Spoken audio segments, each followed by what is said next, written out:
Hello everybody and welcome to this week's Sleepy Sunday dev stream. A dev stream that has been, well, let's just say very delayed. Yeah, long story short, my day job has been particularly busy and stressful recently, so I've been taking a bit of a break from experimenting with Godot in my spare time. However, this week Godot 4.2 was released, and it felt like a really good time to come back and have a little play with it on stream, and to show you what I've been doing, what I've been learning, all that sort of stuff. A couple of caveats before we get going. First of all, I'm completely new to all of this stuff, so I'm probably going to do everything completely wrong. All I want is for stuff to work. I don't want for it to work well. I don't want it to be perfectly laid out. I don't care about optimization, any of that stuff at this point. I just want it to work at some basic level so I can figure out what's going on a little. Also, if you've watched my previous one, this is not a direct follow-on. You'll see that my scene is looking very different. That's basically because the one I made in my previous stream, where we made a small room, I just didn't like it. The vibes were wrong for me. It wasn't really doing it for me. And I didn't really like how we'd built stuff in that one. So I did a little experimenting off stream, playing with a few different pipelines and kind of content creation. Yeah, content creation pipelines, ways of getting kind of room stuff into the game, and geometry into the game. And I have come up with a system I quite like that we'll go through in a second. But yeah, what we're going to do today basically is work a little bit more on this scene. I'm going to do some very basic level design on this scene and a bit of coding. But let me show you where we're currently sitting at the moment. So if I hit F5 to run it, you'll see basically we've got this very small little room. It's lit. We've got some geometry. Collide with our geometry. We can move around. We can look around in first person. Even got a little jump. And we've got some very basic kind of stairs working up here. You can see we've got like shadowing and fancy looking PBR textures and everything. I'll explain what all that means in a second if you don't know. But yeah, it's basically where we're at. So we can wander around. We have this nice little room. Well, a room I like anyway. And we can put lights in it, and it all casts shadows and collides nicely. And we can have different textures and stuff, so you can see that wall there has wallpaper on one side and tiles on the top, and you know, that sort of stuff. So that's kind of where we are at, and what I'm using to do this is a process that I've really kind of glomped onto and that I really enjoy, and it is using a combination of Godot, Qodot, and Trenchbroom, which I always want to call Trenchbroom because, I mean, clearly I like bloom. So what this is it's a way of basically combining an old school level editor, Trenchbroom, which is often used to make Quake maps, with Godot. So we have Godot to actually render everything. We have Qodot, which does this linkage between it. And we have Trenchbroom, which I've got here. So this is Trenchbroom. This is where you actually make your geometry. What's really nice about this pipeline is I can add, tweak, and change stuff in here and update it in Godot super quick. So it's really fast if I want to make changes. So, I don't know, let's say if I want to make something in the middle of my room, I can do this. I'm trying to remember if I can remember all the shortcuts. It's unlikely. Yeah, let's say I just want to really simply make some pillars, right?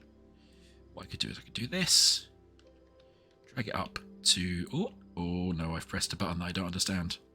Let's not press that button again. Drag it up to the ceiling. And then we just want to shrink it a little bit, so it kind of fits. Drag it around. Still think that's probably a bit big.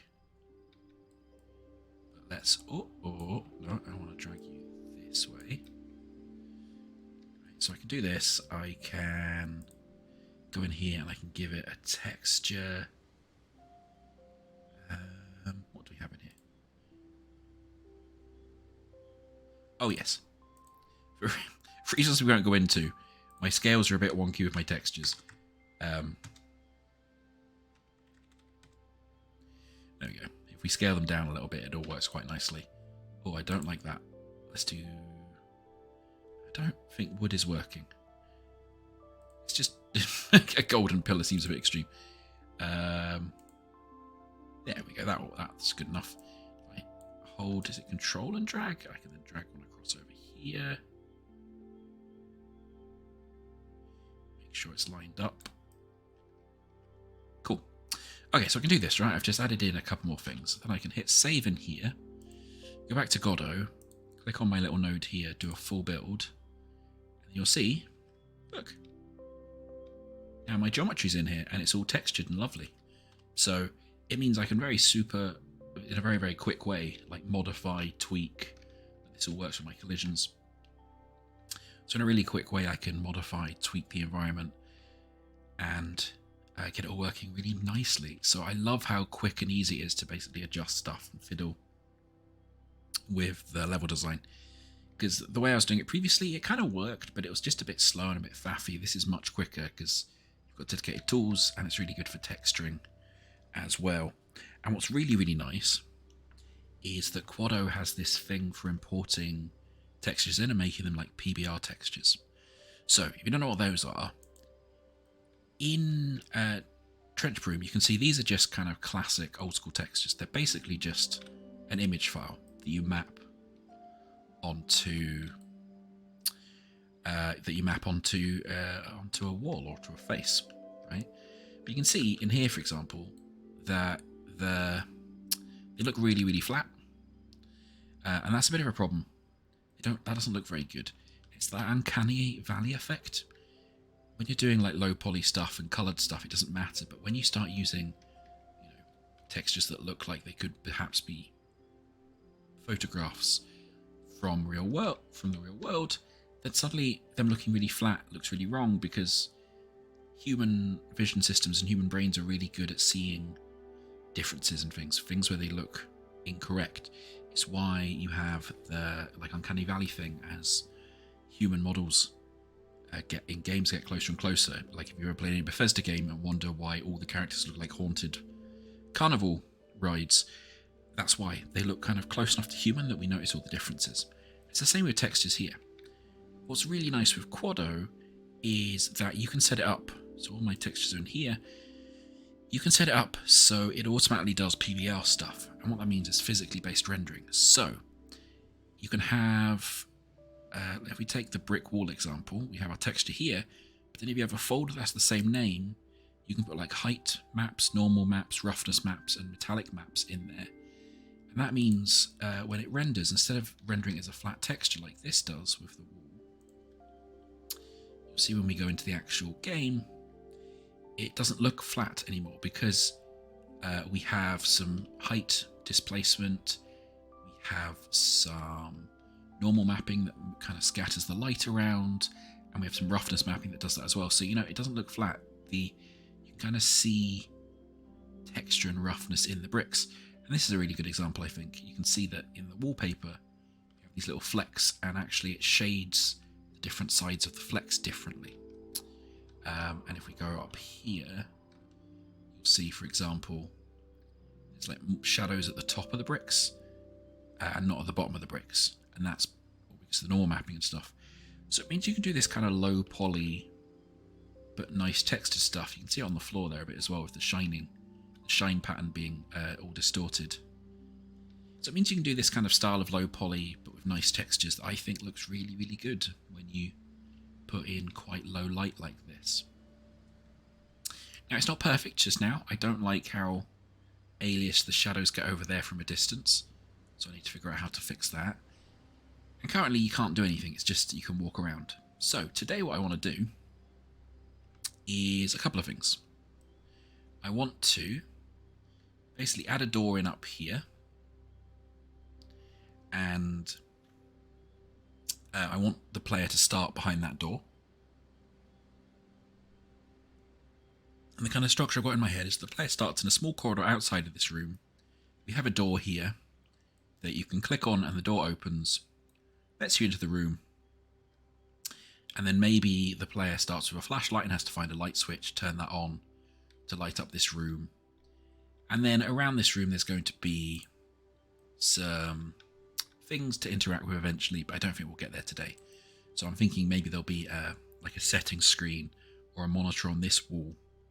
So I'd quite like to try at some point doing like a camera and render textures, because that's what I do in my game CRT7, and like render it onto something on this wall. And eventually players can interact with this screen in the world to set stuff up. And I'll maybe put some tables around for kind of puzzles later on, but we're definitely not going to get there. But the main thing I want to do today is basically figure out a way of being able, as a player, to kind of click on stuff and interact with stuff, and then alter the world state a little bit. I have a couple of ideas how maybe to do this. So yeah, that's basically our task today. I think I'm going to start off by basically doing the door up here, because if we can get it so you start in a corridor, you click a door, the door opens, then that is a really good start, I think, because we then have the whole loop of we can detect when something's clickable, like a hotspot in an old point-and-click game, and then we can send a signal out somehow to say, like, this thing has been clicked. Everybody in the world, please be aware this thing has been clicked, and do whatever you do when this thing has been clicked. And that will show me that this kind of structure will work. Okay, so a couple of issues with this that I need to figure out. First thing first, this Qodot setup's really nice, right? Even down to the fact you can go into here and you can find the actual individual brushes, which are what it calls the faces, the shapes. Did I just select the floor brush, really?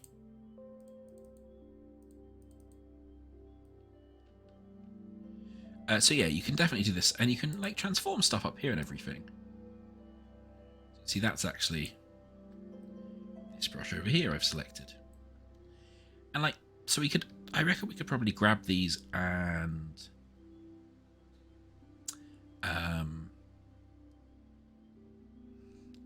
interact with them from code somehow.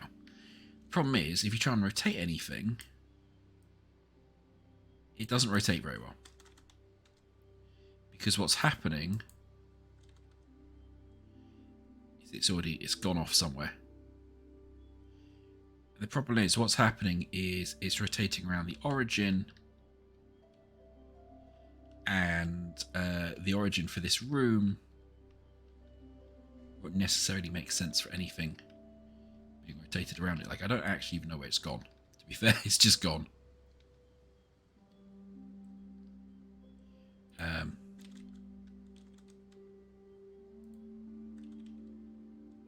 Yeah, okay, so here's a better example. You can see here that I do like 0.5. It's not rotating in place, it's wanting to move away. And to have a door rotate and open like that, that's going to be a problem. Also, I need some way of basically detecting when things are clickable. So, we're going to do one step at a time. First things first, we need to actually make a hole in this wall and make a door here at all to be like a hole so we can then put a door in. So we'll start by doing that problem. Now, I think in Trenchbroom, and as I say, I've not used it super much, but generally speaking, I think if you just, yeah, there we go. If you just click and drag when you've not got anything selected, you make a brush, which is basically starts as a cube, but then you can modify it. What I'm doing here is I'm holding Shift, and that lets you grab a face and drag it out. As you can see, whichever face is yellow, I can then drag out like this. So that will take me to nearly the ground. That's probably alright for now. feels a bit wide for a doorway. I'm still trying to kind of figure out what is the best scale for things as well. I know that these, like this increase here, if we change the grid size down to maybe 8. So I think, yeah, I think the biggest step I can go up without any faff is a 4 grid jump. And there's ways I've now know since I've done this that you can put on invisible, like sloped collision meshes and stuff as well. But this is fine for now. So basically, if I have a door jam, i.e. something that goes onto the door, it can't be bigger than 4, or it won't work happily. I'm going to make this maybe down to 2, so it works a little better. Maybe bring the top down by 2 as well. Okay. So the reason I'm doing this is because there is a way now that you can kind of cut this hole out. And this is where I go, I don't remember how you do this. But you can somewhere.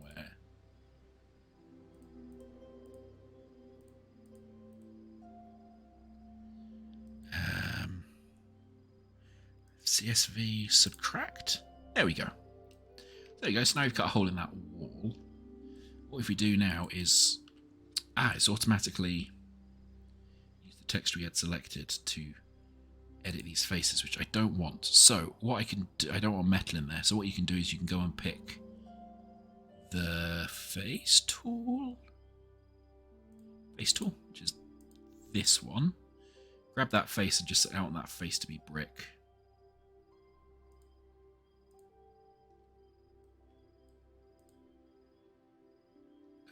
Interesting. I think we're using just this face, please. If we do that and that, there we go. That's all right. Although I don't really want the bricks going that way. So actually, maybe what I'll do in here instead of using a brick one. Oh, instead of using a brick one, I will use maybe a wood one. No, just on that one face.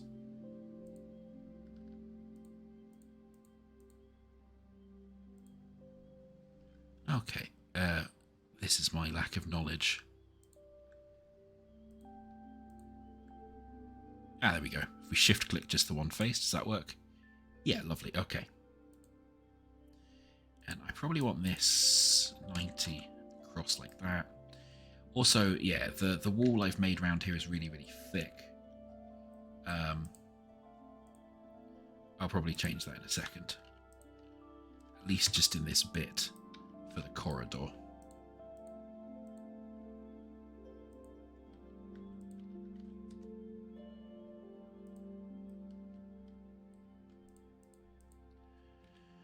Okay, so we've got kind of a wooden door jamb in there. I missed this one. Now, I guess what I want to do is go into Godot again.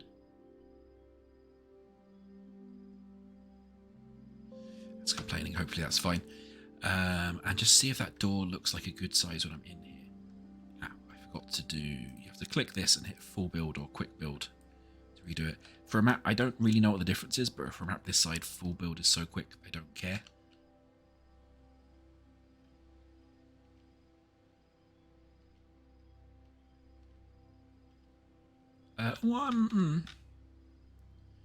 It's a bit narrow. So maybe just make that a bit wider, but it's, you know, big enough. The height's good. Yeah, height's good. So I'll just make it a little bit wider, I think. That should be a good enough door hole. So now I can probably just, let's move the grid back up a little, knock that across one, knock these across one to fill in the gap. If you're old enough to remember making maps for old games like I am, you remember light leaks are a whole thing. Now, thankfully, we don't have to worry about light leaks with this pipeline we're using. As you can see, we've got a quite gaping light leak here, and actually a few up there because I didn't seal them either.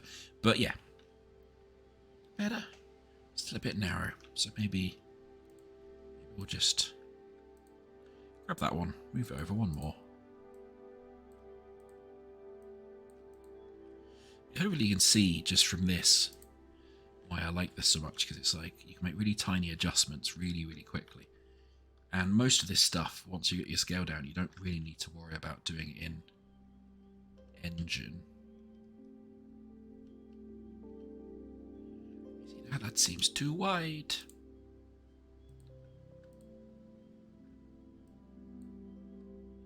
I guess maybe if I make it like this, split the difference, see how that looks.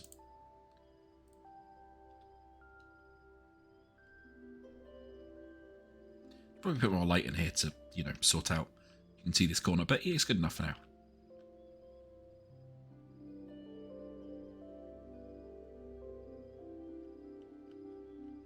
Yeah, alright. I think we'll go with that. Will we go with that? I'm not sure. So I'm just going to now faff for a little bit. Which always happens.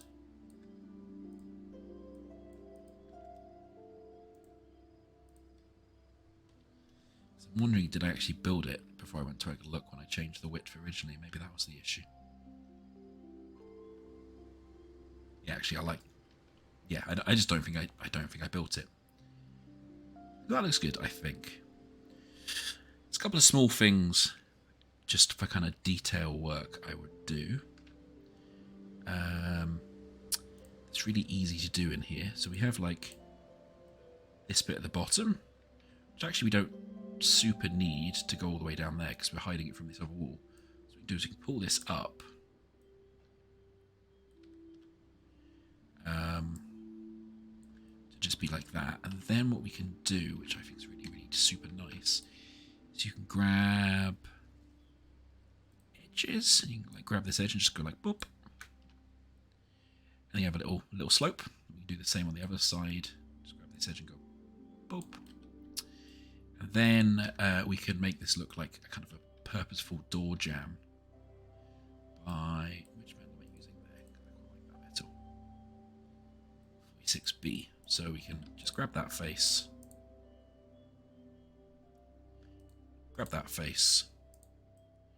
Yeah, then we have a little kind of door jamb where you can just go up and over it. It looks a little nicer. Now the only thing is, what does that do with the edges?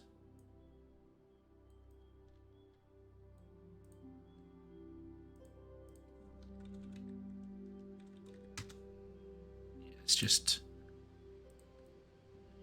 I accidentally made that go. I don't think so. Okay.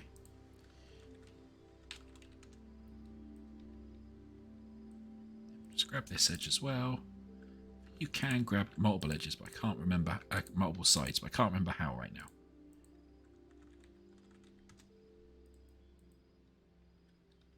I'm very new to all of these tools.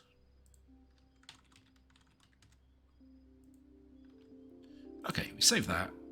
Then go back to here. Forget to build it.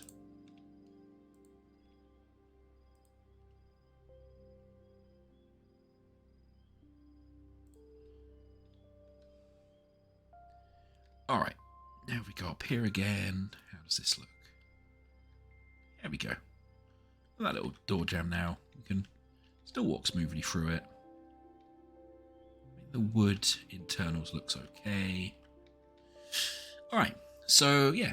Then I guess we want to build our little space outside of the door. Again, we can go back to this tool. Let's build this, and it's, you have to hold Alt to lift stuff. That's what I do remember. Because I watched a few tutorials when I first got this, because I was like, I don't know how to make any of this work. But actually, once you know the shortcuts, it's a really smooth workflow, because it's obviously made specifically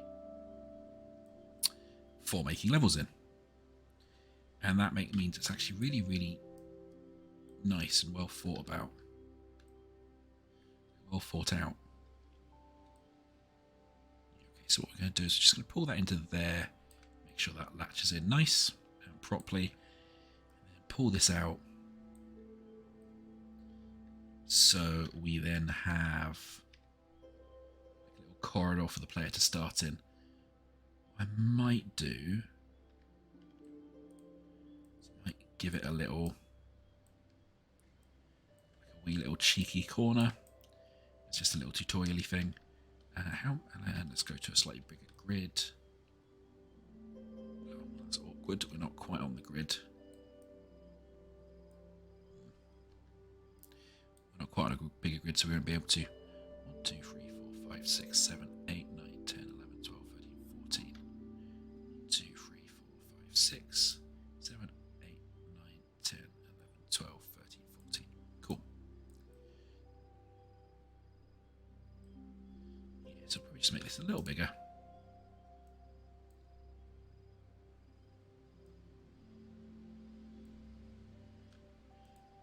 Drag that one across to join up there. Cool. Then we just need to put some walls around it and probably give this the floor I've been using everywhere.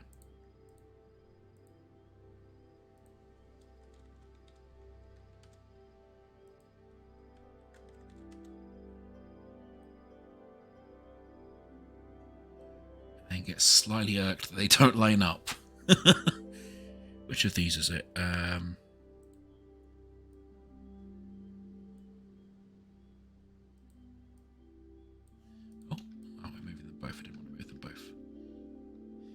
There is one where you can basically have it, so yeah, that's locked with the texture. So I guess we want them both off. We kind of want these to line up. I don't care through there because we've got the gem that covers it. These we do want to line up. Okay, so what you can do is you can go to here and you can offset. Say 0 offset there, 0 offset there. There we go. And now they're sharing kind of world space, so they should line up between the two different brushes. So again, save that, go back in here, make sure that looks okay. You should be able to see it because I've got a directional light on, so this actually will get lit up okay. Probably too much, if anything. Yeah, cool. What I might do is I might just offset it to make the tiles line up a little nicer in this corridor as well.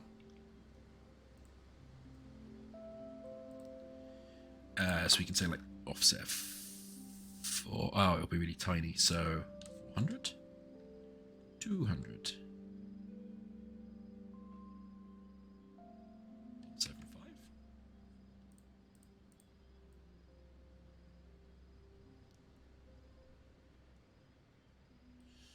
Yeah, we'll go with that.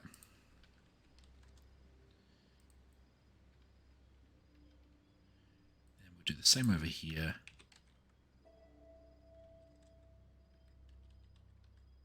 Whoa!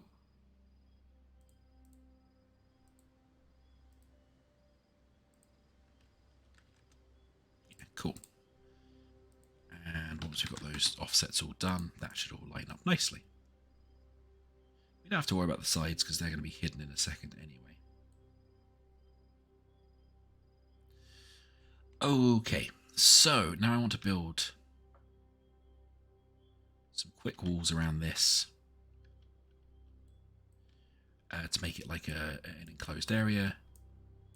So we bring these up. Did I make these again? I cannot for the life of me remember.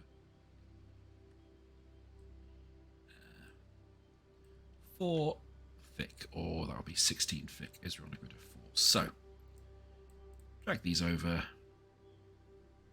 latch them in there.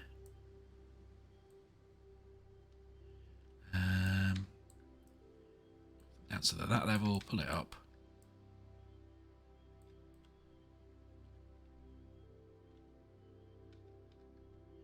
Oh yeah, okay, so right, hang on, if we now click this one and click this one and click this one and turn back on that texture lock.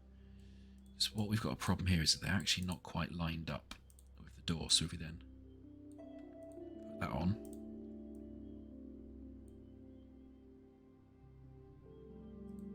Turn that on. There we go.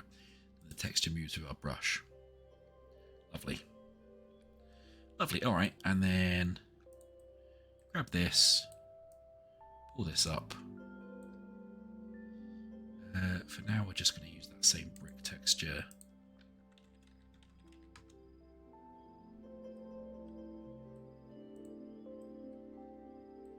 We're going to be slightly peeved. It doesn't line up with the one over here.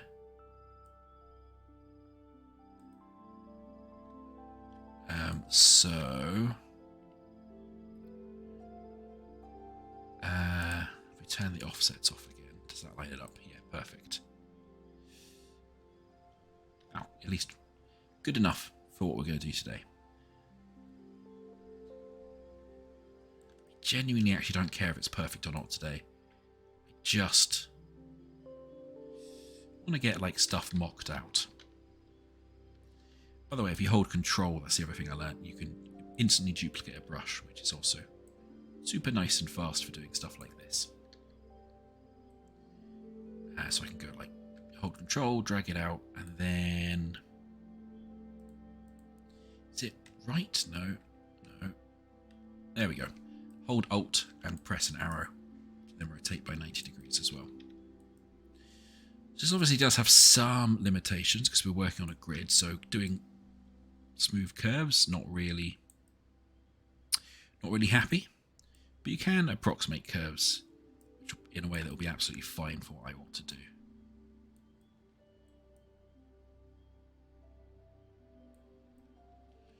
When I first started using this, I thought I'd really hate the fact you have to hold something to move up and down, but actually it's one of those things that when you realise how often you accidentally drag stuff up and down in other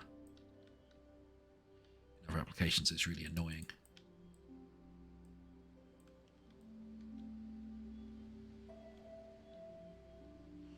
Okay, that's probably way too tall. Let's have a look. I'm going to put some lighting in it and stuff anyway to start out with. Maybe I'll give it a torch. I'm not sure. Oh yeah, that is... It's an oppressively tall corridor. I don't like that at all.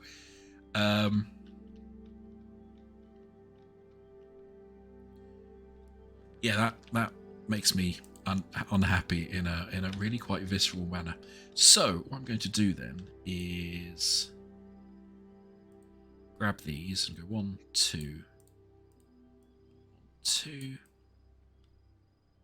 Just knock them out a bit, and then this one can go 1, 2, and 1, 2, and then we'll knock these out. So these fill in the gap, and we'll see if that feels any nicer.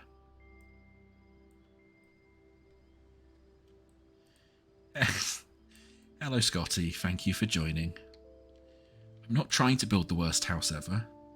It's just happening.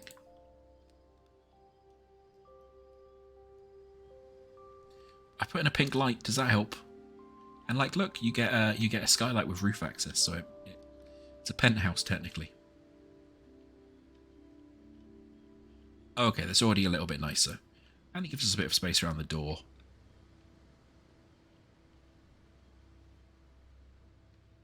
Maybe have some gaps to fill in.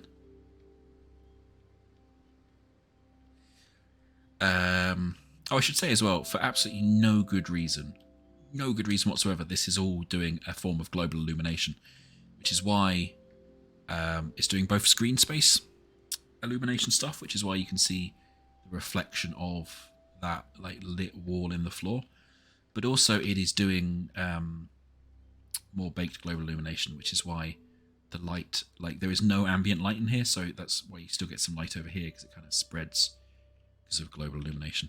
Now I can't remember which one I'm doing, so I'm doing screen space, indirect lighting, and signed distance field global illumination, which has some limitations on what it can do that we might bump into today. But I tried the voxel one that has no limitations and it didn't look very nice. Hence why we're doing this one. Alright. So while we're here, we'll fill in those little gaps, make sure this is not clipping into itself, because that's how you get Z fighting issues, and we don't want Z fighting issues. Right, stop it. And then we need to put a roof on this thing, so you can grab this, drag it down so it's the same distance away, and then 2, 3. Do this, give it a texture.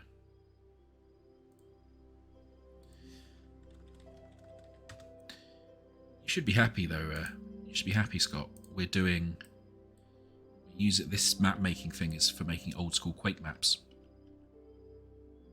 which I happen to know you are old enough. You are old enough to appreciate.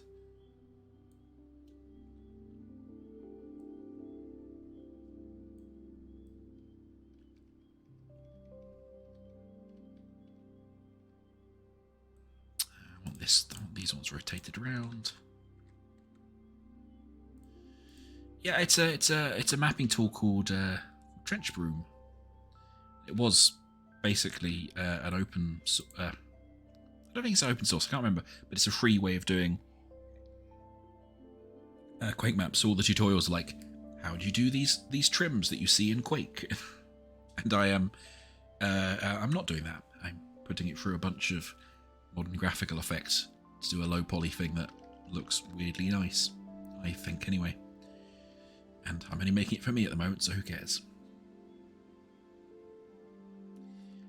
Well, I'm sorry, I'll have to Amazon Prime you a monster around the corner that can roar at you.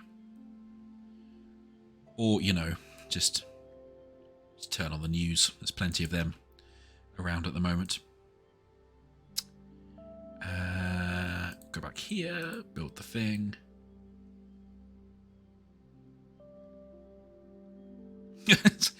Yeah, that's the screen space stuff that when you get closer, just like, nope, no light in here now.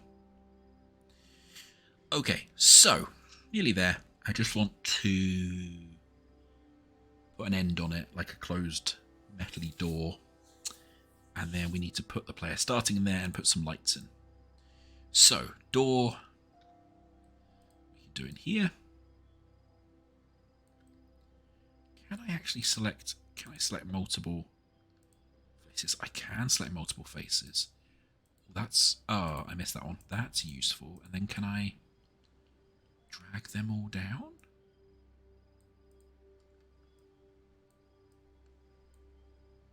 No, I guess that's just for texturing.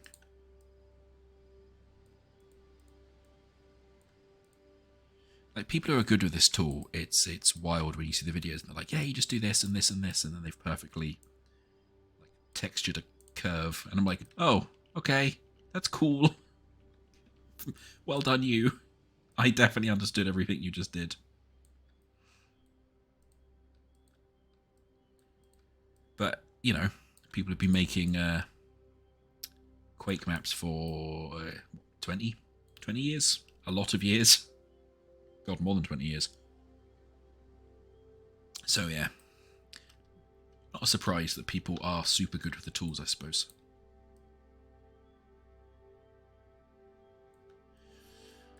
Okay, and then the final thing we want to do in here is we want to basically brick it up. So we do this and fill it in. Get a little bit less thick. And we'll put the thing before, so that's now all bricked up. That lines up. And then we can do that trick that we used before where we did like a brush that we used to cut away the hole. So we want to bring this through, and then we want to bring this so it's got a little gap around every edge.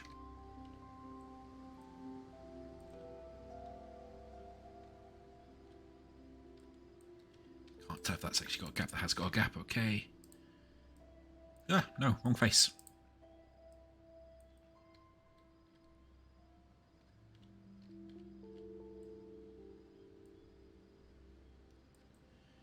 Then, okay, so we actually had a space of 2 around each of these walls. So we'll just knock that down through a bit more. A bit more. And then that's fine. And then where was it? It was edit, CSV, subtract. Lovely. Man, I love tools like that where you just press a button, it goes done, and just does something like that.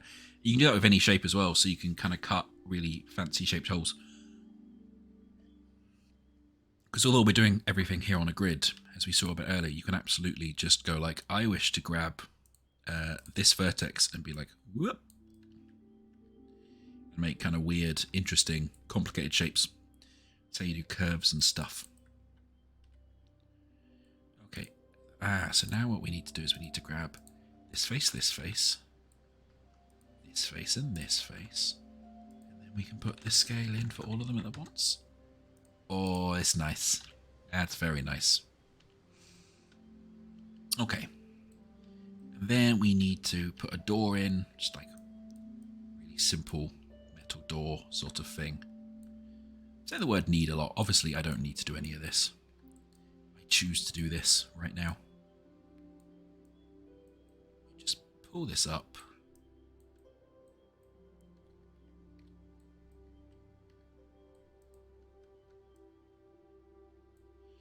So something I'm learning is do the detail before you put the walls and stuff on. That makes your life a lot easier by the look of it.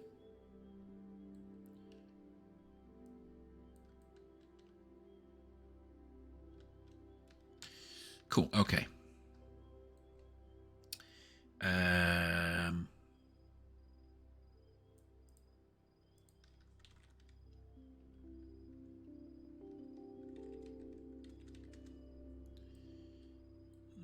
About that metal. That might work. Not entirely sure how to then make it clear that this thing isn't openable, so I'm simply just not going to do that right now.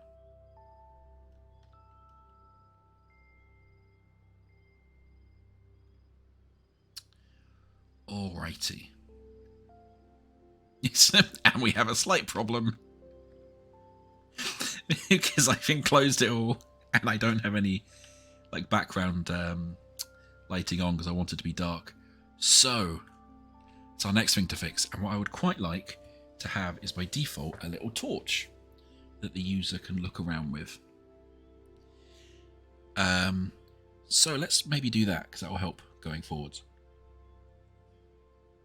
Okay, so the way we're currently moving around is using this thing in Godot called a character body 3D.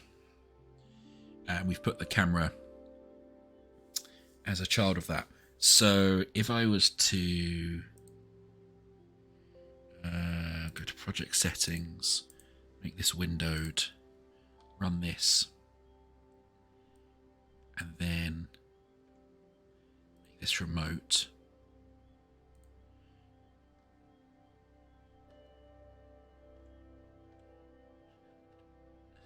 I want to move this window and I don't know how because it's taking up the thing.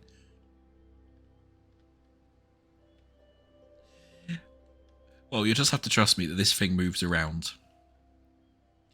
And this is our collision volume.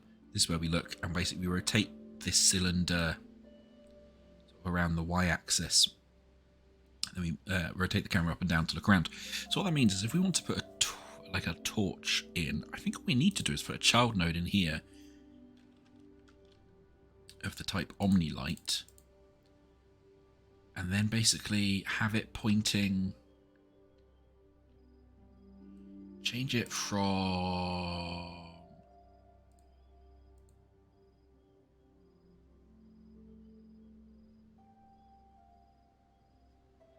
oh yeah, I want a spotlight. Is this the one for spotlights? That's what I can't remember. No. Cool, that's the one we want. We want a spotlight one, not an OmniLight. OmniLight to point lights. There we go. So you can now see we've got like this cone coming out of our face. So if I just run that, I think that just means we should just have like a cone coming out of our face. There we go. So that's a really basic kind of torch already. However, obviously that's not very well suited right now. But that's where we fiddle with some of this stuff. So I want the range to be bigger.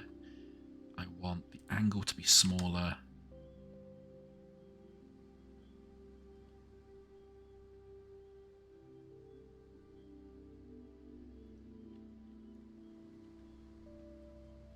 That's not bad. Hopefully this will now let us see in this corridor. Nice. and see all the lack of trim and details I've done everywhere, but still. That's nice. You can see our nice PBR textures on the door there. We get the nice little distorted reflection points because of the normal map and the roughness map.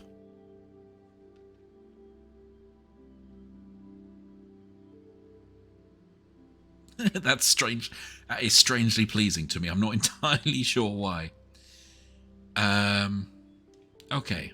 We can also fiddle with these angle attenuations. So if we make it go that way, I think that makes it more intense in the middle and the fall off greater. Maybe I've done that the wrong way around. Ah, no. So that actually makes the fall off less. Kind of looks like a, when we do that, it kind of looks like a sphere. It's not quite what I want. So I think maybe I want to faff it the other way.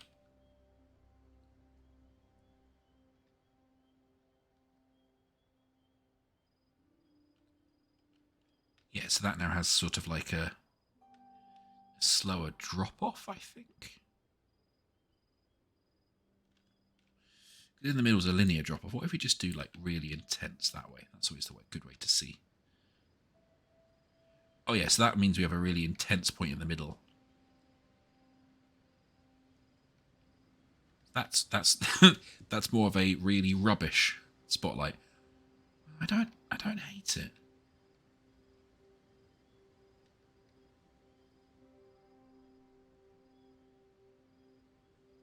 I don't hate it. I think maybe we'll do, oh, wrong one. Can we change that number? Let's change that to 5, and then we want to slightly tweak the distance attenuation as well. So we get some light in the distance, but not very much.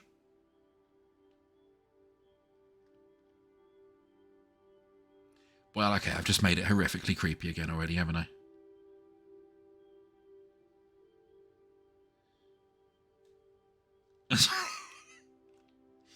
Okay, maybe not that much. Maybe not that much attenuation. Let's do the 1.5 there and just up the range a little bit as well.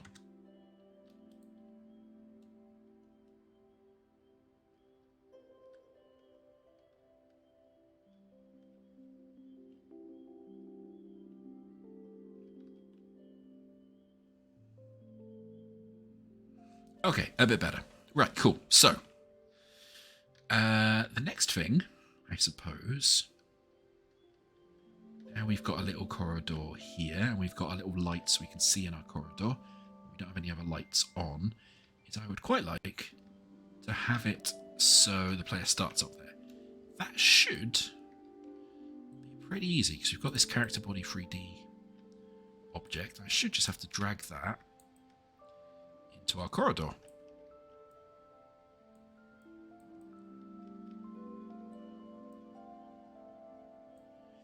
Make sure our feet are out of the ground. Kind of want to be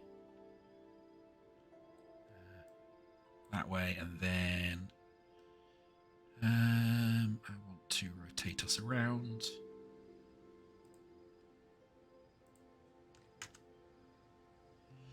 So let's just start us in the corridor, looking at the kind of locked door behind us. Yeah, cool.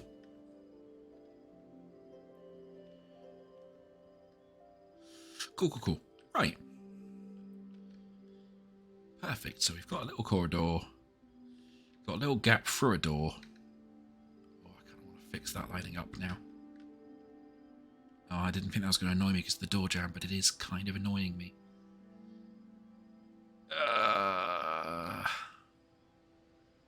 We'll fix that.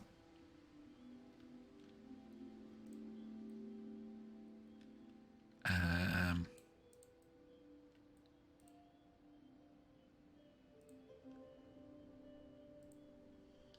think we should just be able to fix this by going here.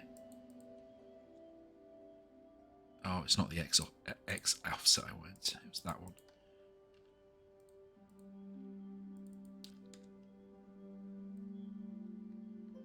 Yeah, that sort of looks okay, I think.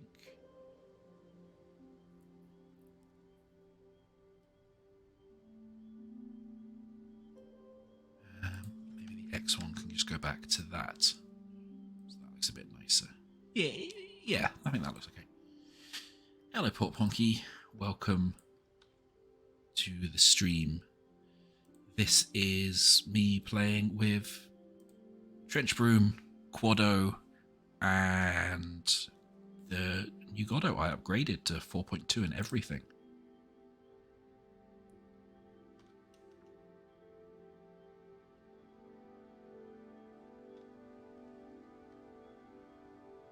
Yeah, that makes me a bit happy. Okay.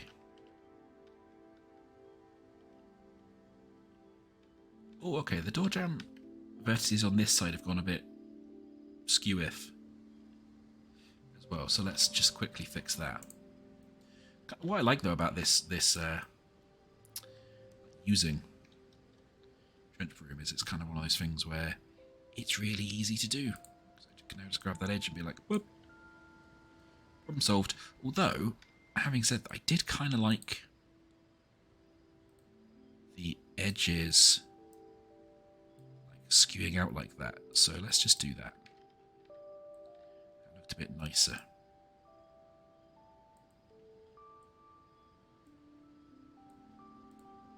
Lovely.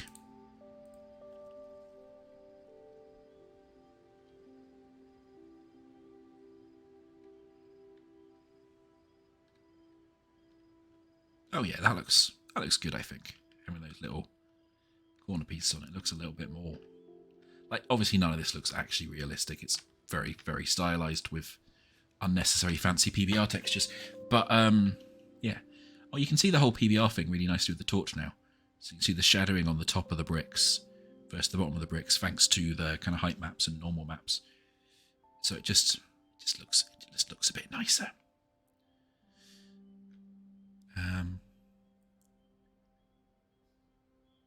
You've been learning FreeCAD so you can design gaskets. That sounds interesting. I'm going to regret asking this, but why do you wish to design a gasket? You can also see the unnecessary work I put into actually giving the stairs a support beam here. I don't know why I bothered doing that. It just felt good. Right. Okay. So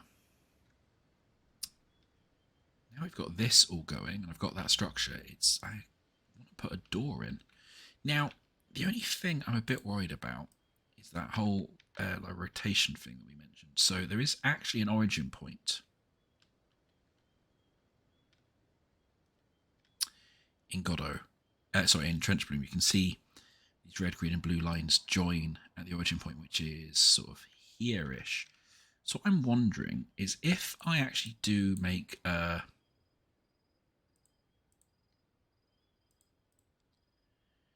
if I do actually make a brush here at the origin, oh, do make a brush, thank you, and I rotate it. If I kind of make a door here, because I don't really know the best way to make stuff so they can rotate nicely. Whether it's better to do multiple kind of Trenchbroom maps to import, which is probably the way to do it, but if I only want one thing to rotate, can I kind of fudge it and just move everything so the door for now is in the origin? So I'm gonna try that just out of curiosity.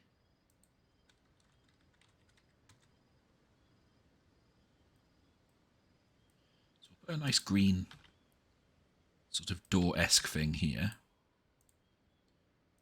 Fort building here.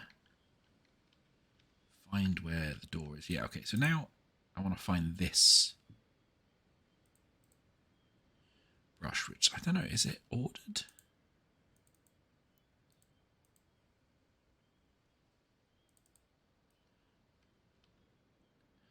I'm not actually then sure how you find the brush. So I'm going to assume it's not ordered, but like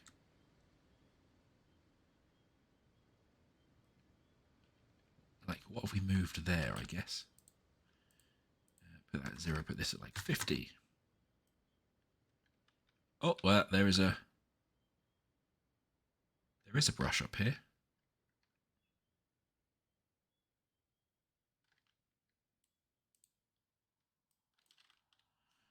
Oh, that didn't move the actual thing. Did that just move the collision? Oh, that just moved the collision brush. Okay. Oh yeah, fun. Well, good luck learning stuff for laser design. That's always exciting.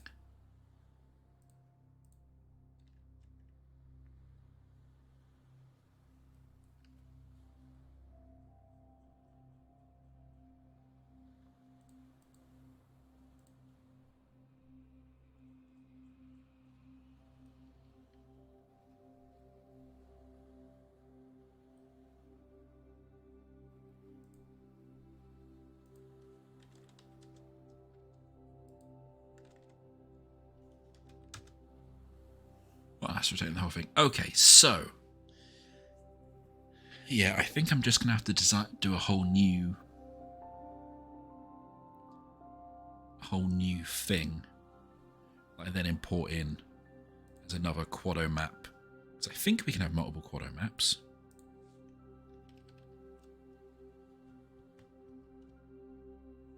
It's got yeah. Okay, cool. Let's do that then. That's fun. I'm glad you're experimenting with stuff. Honestly, I have not noticed any difference in 4.2 yet.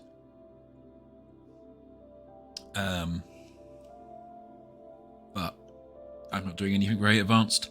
And also, it loaded and upgraded fine, so I'm kind of happy.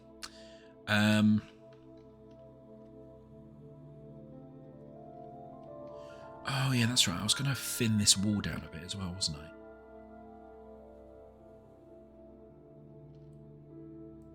But let's just figure out how big this door needs to be first, so it actually matches and fits.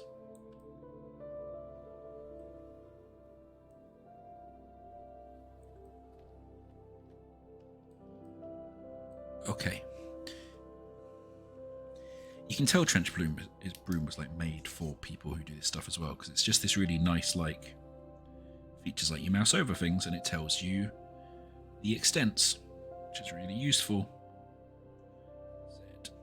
Z96. Okay. So what I should now be able to do is go to new,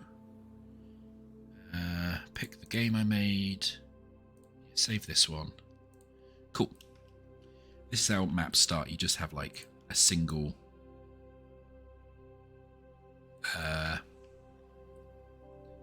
brush in it already. Okay, I want it to be 96. 1, 2, 2, 2, 2. There we go. Just trying to keep this like really, really centered. I've already fluffed it up being really centered. Okay, never mind. We'll figure that out in a bit. And then, what do I want? 96 in the Z. Oh, I was reading the wrong one. That's why it looks weird. 96 in the Z. This should be 56. Oh yeah, no, don't get me wrong. Like, the bug fixes are good and everything. And it's nice that it just worked when I upgraded it. It's just I've not hit any of the things that I really needed fixed yet. So yeah, it's what it is. Cool. Yeah, these are all the textures I've defined before as well. So let's get in our wood textures. Is this going to be a wood door? Just enable this whole folder, hit plus. Oh no.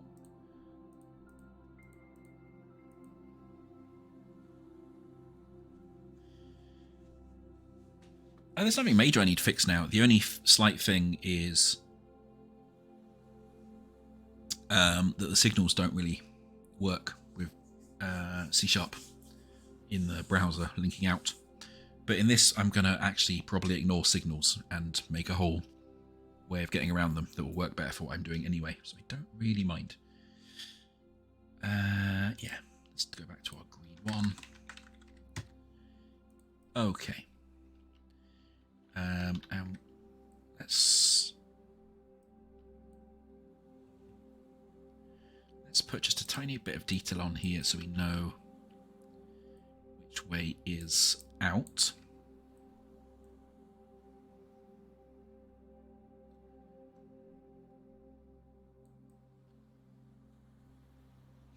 No, signals work, but they don't link properly, so that you can't.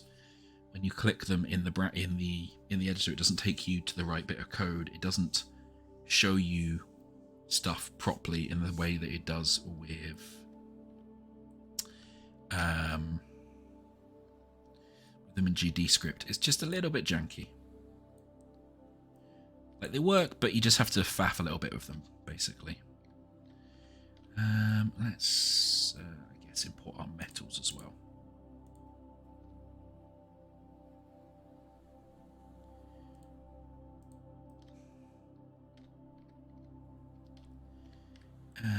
Then, in fact, what I'm going to do is I'm going to put this to an even smaller grid, knock that in, pull this out. There's a new one. Then, make this thinner.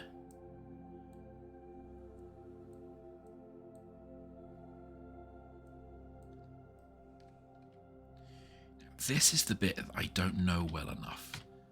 There is a way to add vertices into an edge.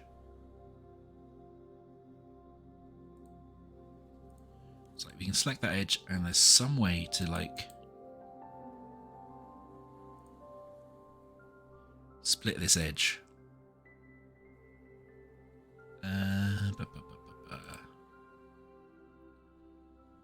do a quick Google. Add more vertices to edge. I think it's slightly annoyed.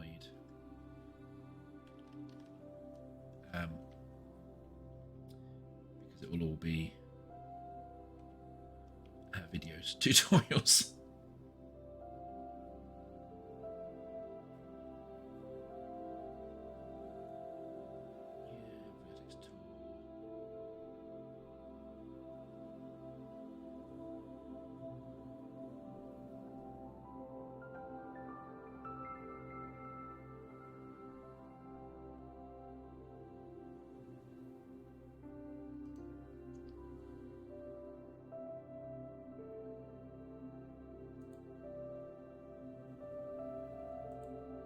It's been covered. How do we do it?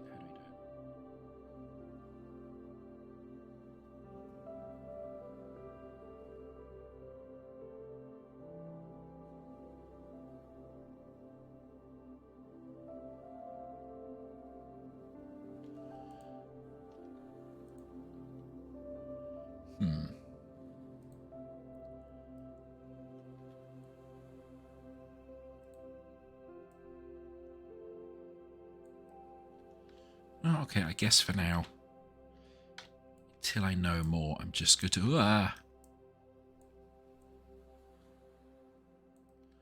Oh, I don't like working on it. I don't like working on it when it's this finer grid.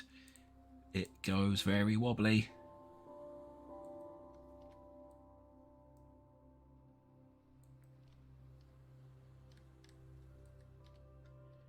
I want to trying to zoom in and really struggling. The steps are too big. Get this one in, and then up one. This one in, down one. Then we play a game of why does this look the way it does?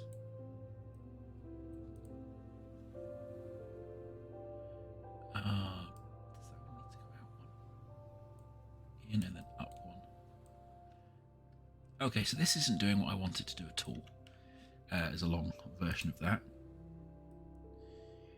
No, thank you. I don't want a CAD model doorknob, as nice as that is.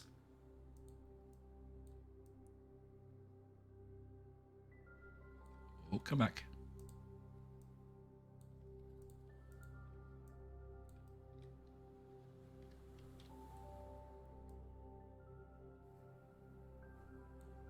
I just want this to go. I just want you to go left one. Thank you.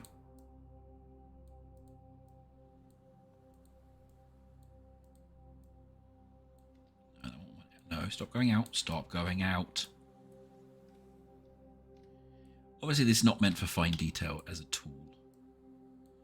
I'm not really using it in a way it's happy to be used, but fine, good enough. Right, we'll save that. We'll go into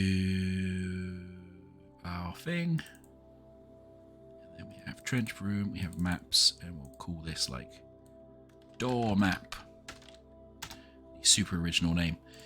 Right, now we should be able to go into here, add the child node, add the map. We should then have in maps in here this, which we can drag into there. We can forward that one, just to give it that thing. We can figure out where it thinks it's put this.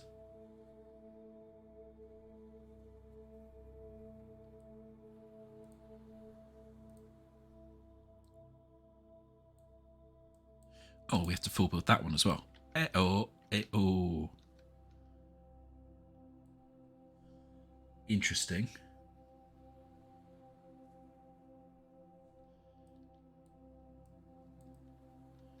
Okay, that's a lot bigger. Why is that a lot bigger? What? I probably have done something with the scaling. Yeah, the inverse scale factors are different. So we turn that to 32. Rebuild that. There we go. So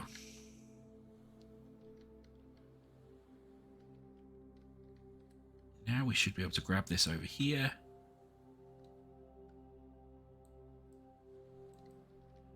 And try and fit this into our door frame, I guess. Oh, that is a thick door. That door is probably too thick.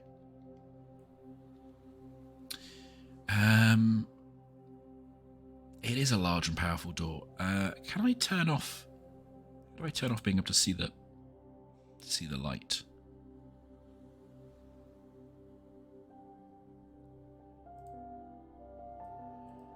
Oh no, that's the exact opposite of what I actually wanted to do. Display unshaded.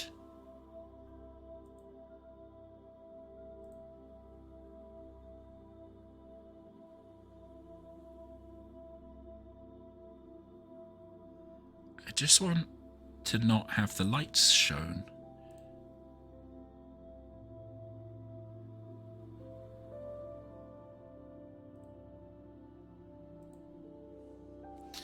Must be a button to show without lighting, right?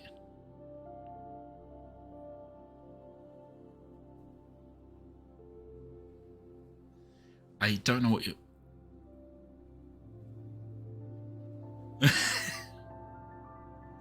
I think it's fine to say that, Scotty. You're all right.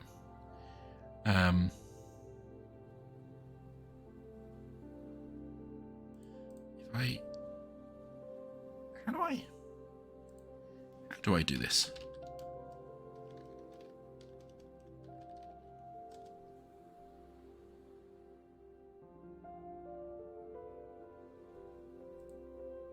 It feels like this is an option that's probably really obvious and I'm just not seeing it.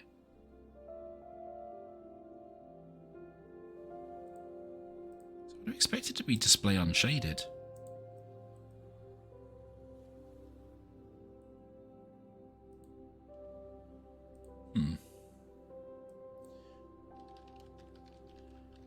To turn off lighting.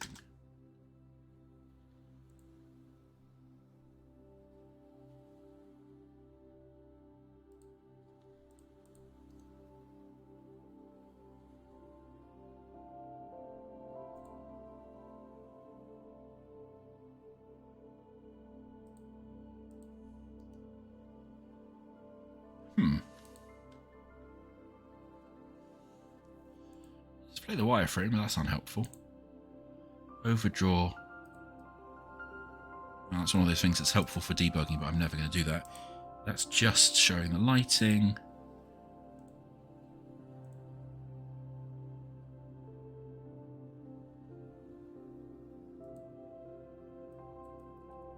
Okay, so this is all really useful debugging stuff, but I just want to not have any of it on.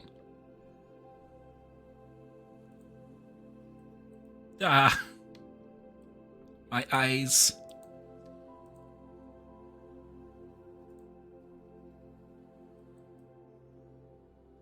I mean, that looks really nice, but again, unhelpful.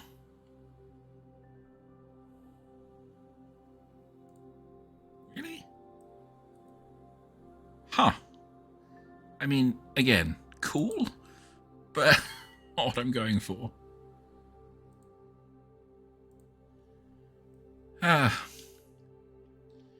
Right, well, in which case we're going to go with the old faithful. I'm just going to turn the light up and be annoyed that the option doesn't appear to be here.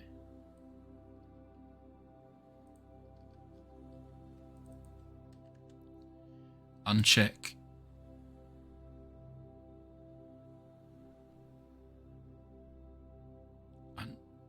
Uncheck use default light. Where's that?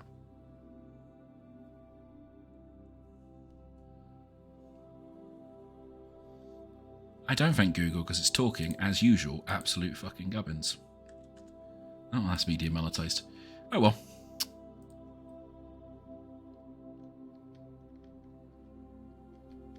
Right, let's just slot this door in. What we're going to do is we're going to go to the transform, put this back.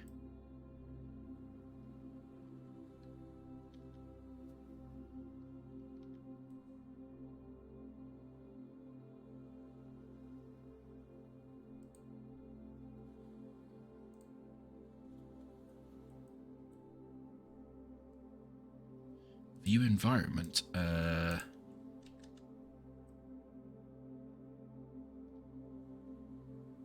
That's kind of better. It's still not what I want. I just want like a full bright option, which you'd kind of expect things to have. But it's better, so I'll take it for now.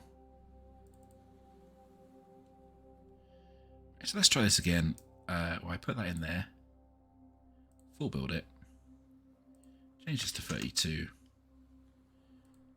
Right, now I can use the like click, click, click, click in a way that will hopefully mean we can get at least close to being right. Did I also, in my other map,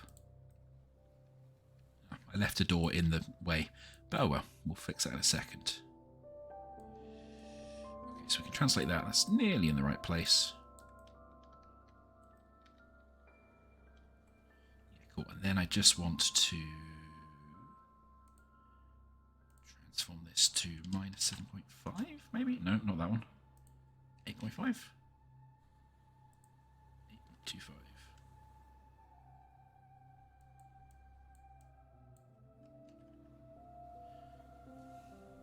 Yeah, it'll be one of those things where it's somewhere.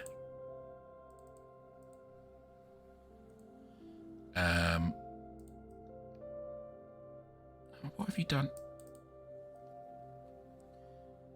And just because I'm not used to the editing environment, I'll not be able to find it. Okay, so a couple of things. First of all, why are the textures not coming through? Do I need to do something to make the textures come through that I did previously that I've now forgot? Yes, I need to change the base texture directory, that's right.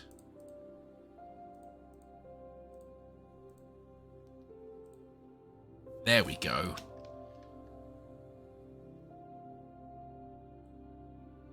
There is a sun item, but that's only when you're doing, like, preview stuff.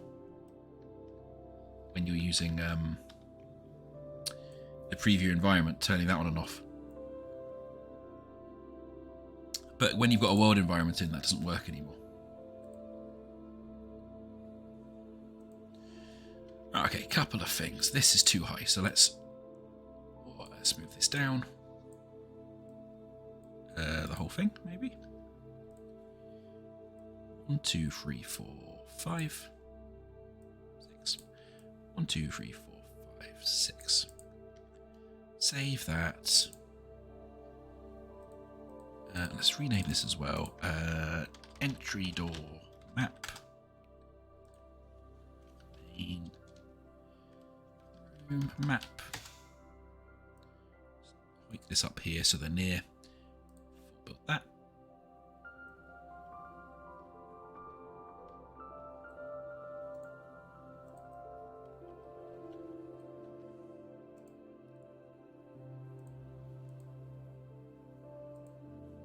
There we go, better.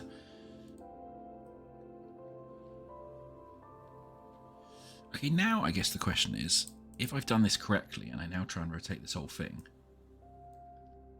the correct axis, yes, there we go. So now that door will rotate, question mark? Or can I just not do this the way I'm thinking I can do it? It's also potentially probable.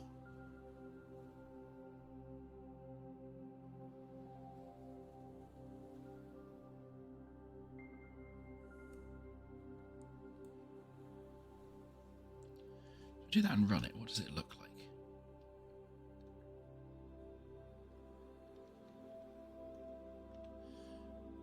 Okay, well, I've just remembered something that I actually need to do anyway, which is I need to go and open this one and remove the bit I put in here. Yeah, basically I want an option to make it look like this when you're editing. So let's delete that one. Build this one again.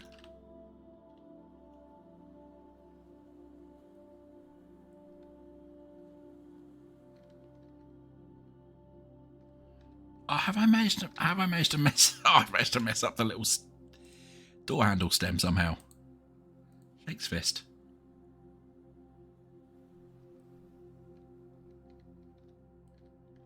Oh, I have as well. Happy when I had the vertices on and obviously mess something up. Okay, save that a second. Build that.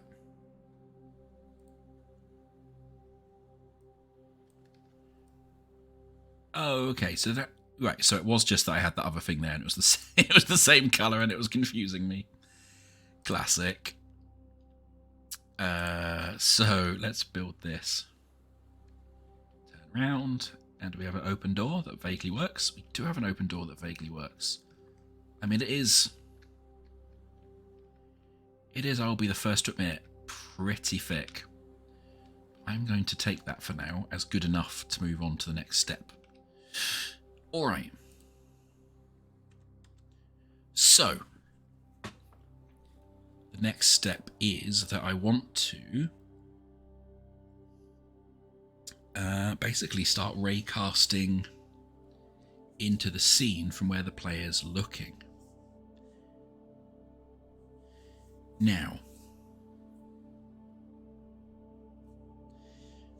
first of all, I want something as like a point in the center of the screen that the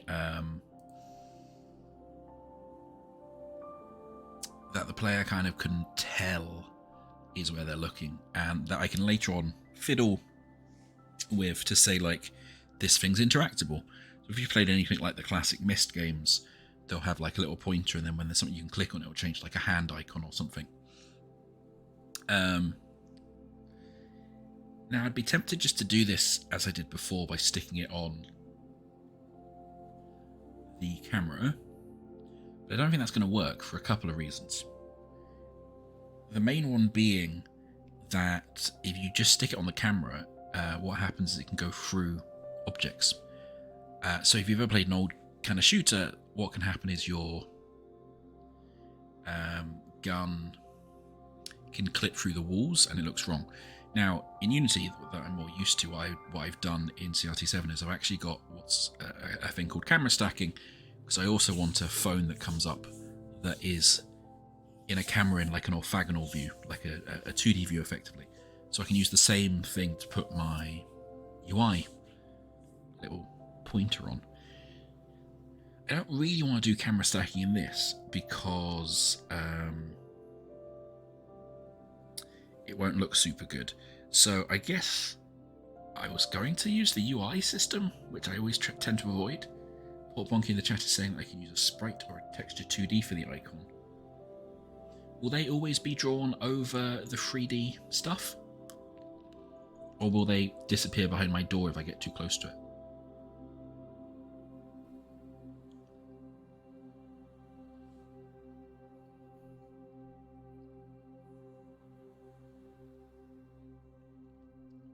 I think 2D stuff's drawn on top. Well, I am happy to give it a try. Now, if we're doing that,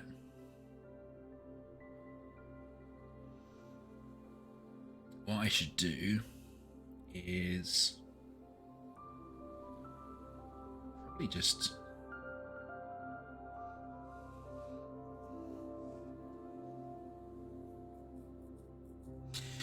I'm curious, right? Let's do the UI. User interface. I can't remember what it comes under. They're in oh, that's right, they're in the weird control one, aren't they?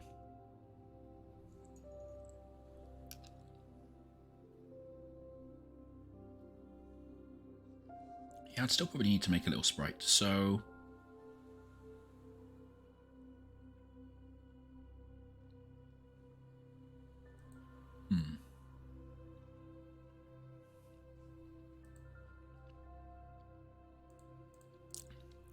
I have something around here that's a quick test. Do I have the... I've got that in. Just drag it into here, what happens?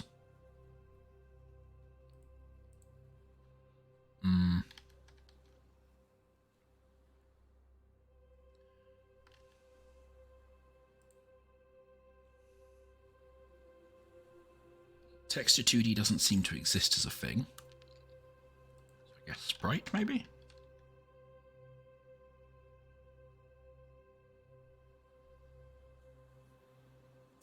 Oh, hey Scotty, I can put Doom style 3D sprites into this later on to do a slightly overdone Doom clone. Let's drag this in. Take SVG textures. Okay, cool.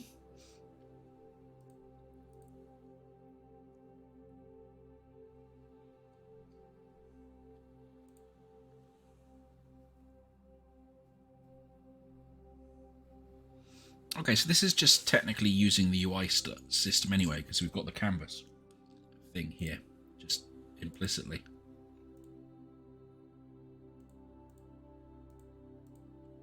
As far as I understand it anyway.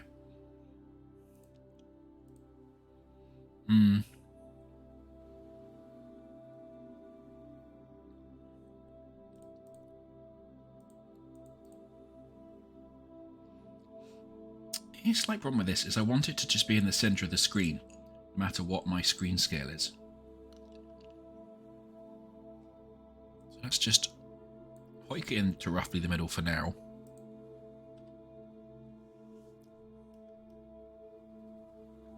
Yeah, so UI stuff always gets rendered over the 3D camera. We're not getting occlusion or anything, so that's kind of what we want. At least for this, when I'm not being too fancy.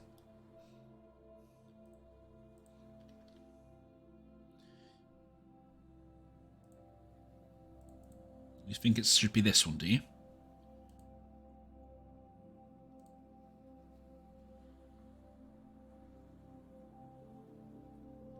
Yeah, I'm gonna... Let's see what's actually in control. Base class for all GUI controls adapts its position and size based on its parent control. Let's just put one of these in.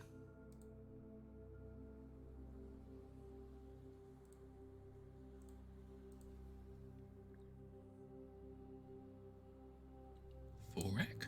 Ah, that's, I think, what we want.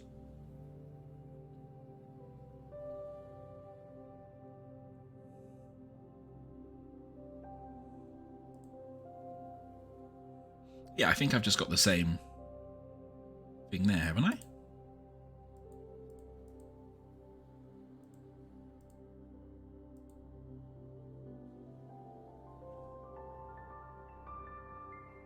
Now I'm confused. I'm not sure if they're doing the same thing, so I don't know what I've edited. So,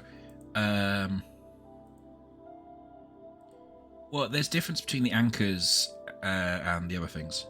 No, they don't quite do the same thing. This is why I don't like UI systems, because they always get unnecessarily complicated. When I just like rendering stuff in the world, but that's fine. You don't really want to do any of this mouse stuff. Oh, that one up there, yeah, I see what you mean. And then if we add a child node in here and we do a sprite, child of this, give it this thing again.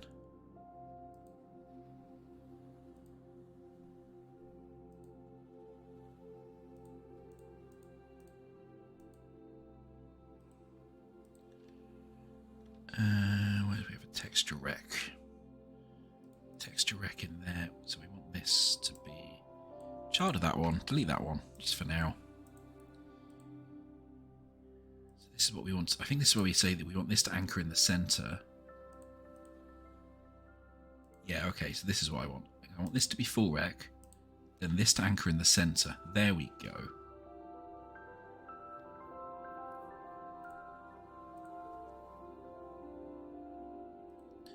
So does the, if I do the sprite 2D, does that also have the anchor as well? Yes, the problem with that is the sprite 2D doesn't have the anchor, so if I put that as a child of that, put that in there.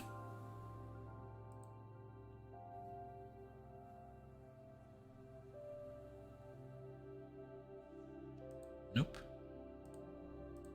Can I just put you as in as texture, or do you get grumpy? Okay, we'll do that. Stuff that. Go away, sprite. Cool. Oh, I see. Only the green stuff use the layout hierarchy. That is good to know. Thank you. And then we will size this.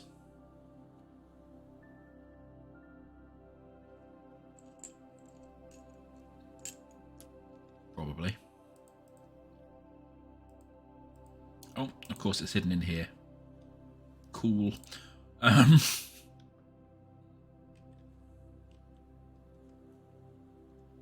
I can't edit that one. Okay.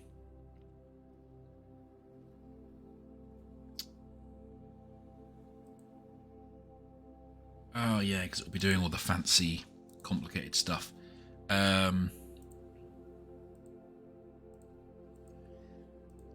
It's more like, you know what? I am just going to, for now, create a couple of things over in this other screen quickly that we can use as little images. That's too big, so we'll make that a bit smaller.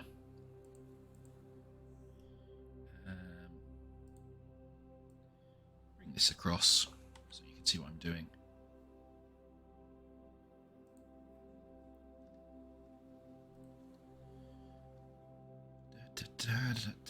I want to add an alpha channel, delete everything. Okay, cool. For now, we're just going to do bright white and then save this. Shrink this. That was too much shrink.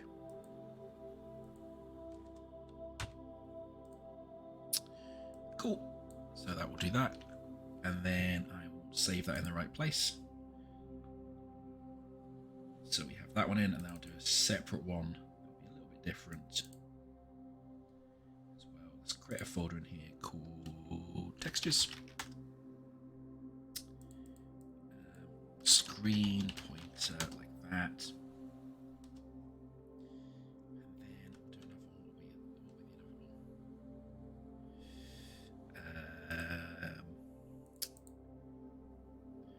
I've just realised there's a problem with the one I made as well.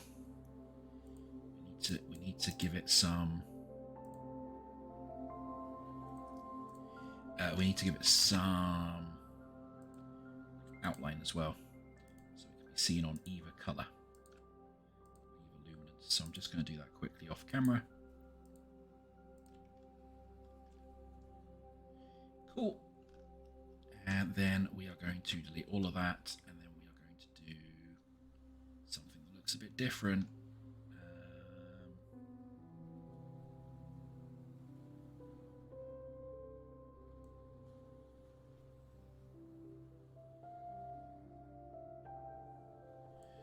Oh, well, I'm glad I'm not doing this on camera because it already looks a bit rude.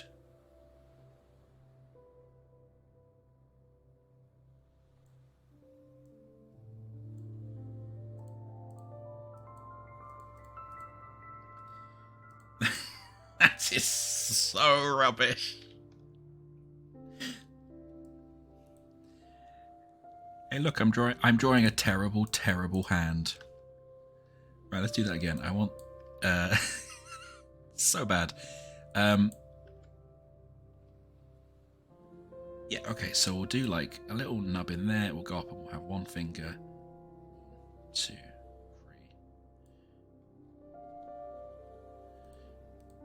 Yes, hush you filth in the chat.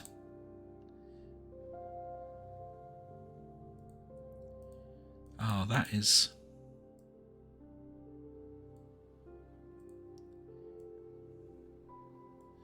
It's a beautiful, beautiful hand.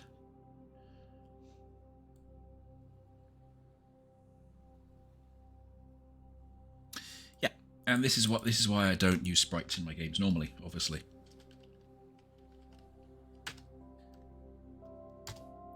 Anyway, they'll do for now, because all I want to really do is have them different.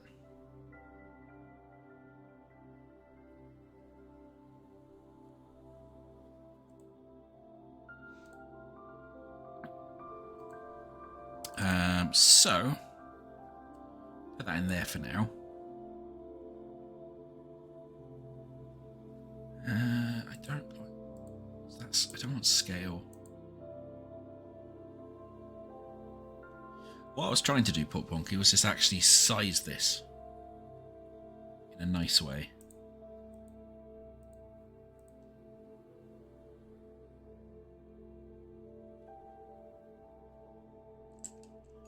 It's currently way too big.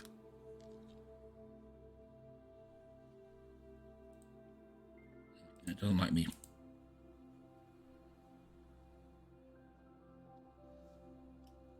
Messing with it? Okay.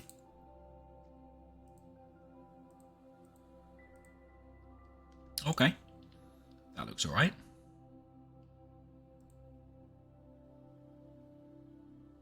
Well, apart from now I can't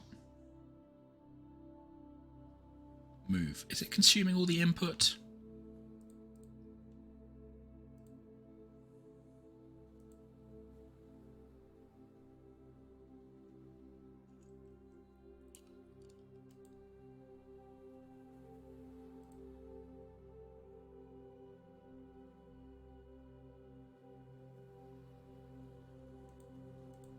Maybe I'll just tell it to ignore everything, see if that works.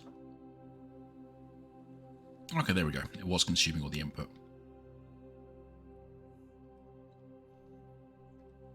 Oh boy, I hate that pointer so much. So way more than I thought I was going to, actually. No, I can't. I hate it too much.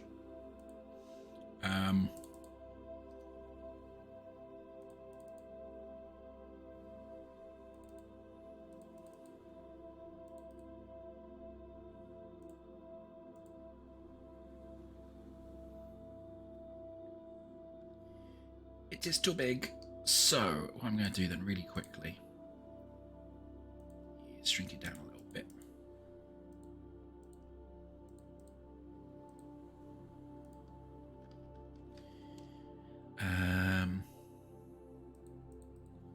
So select all that, shrink that.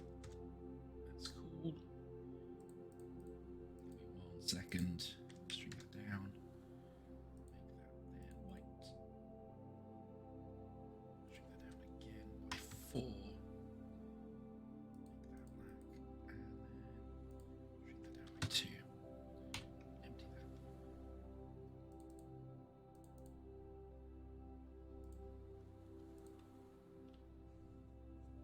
See if that irks me a bit less. Okay, that irks me a little less. It's still not great, but it is the very definition of good enough for right now. Alrighty, so I think it's now time to start doing raycasting. So, in my character controller, I've changed the mouse input mode to be captured.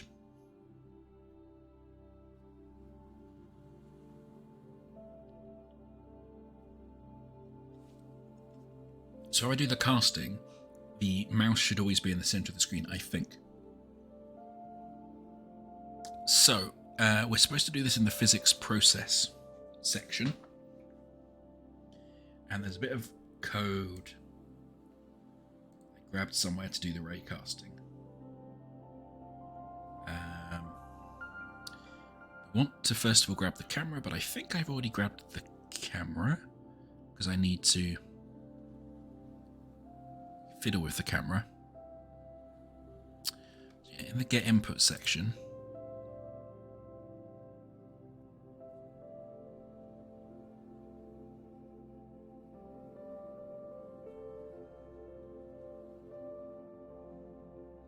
oh no, I've just been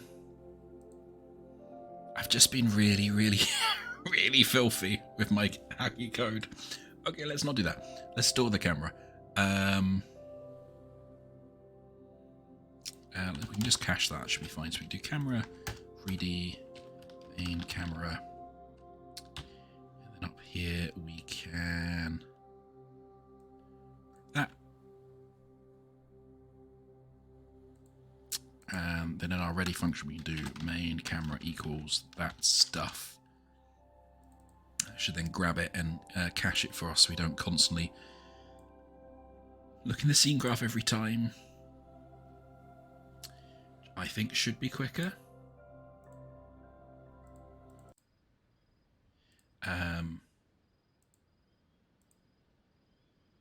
Probably, but we need it anyway for what I'm about to do.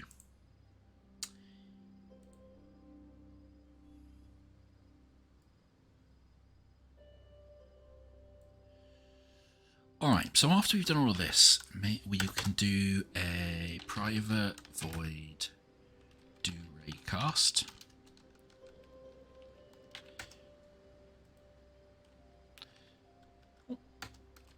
Do raycast like this. So move and slide is something that is in the Godot structures to basically help you make these character controllers, so I didn't write that. Basically you do a bunch of stuff and then you do this to kind of update everything, as far as I understand. So, now we've got the camera, we can do main camera, dot project, ray origin,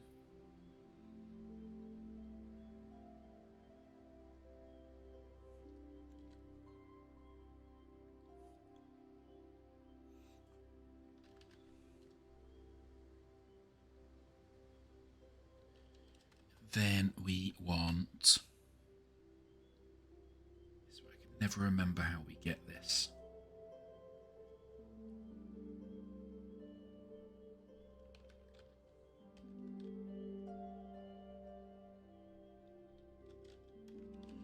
I want to get the mouse position in Godot, which I can never remember how to do.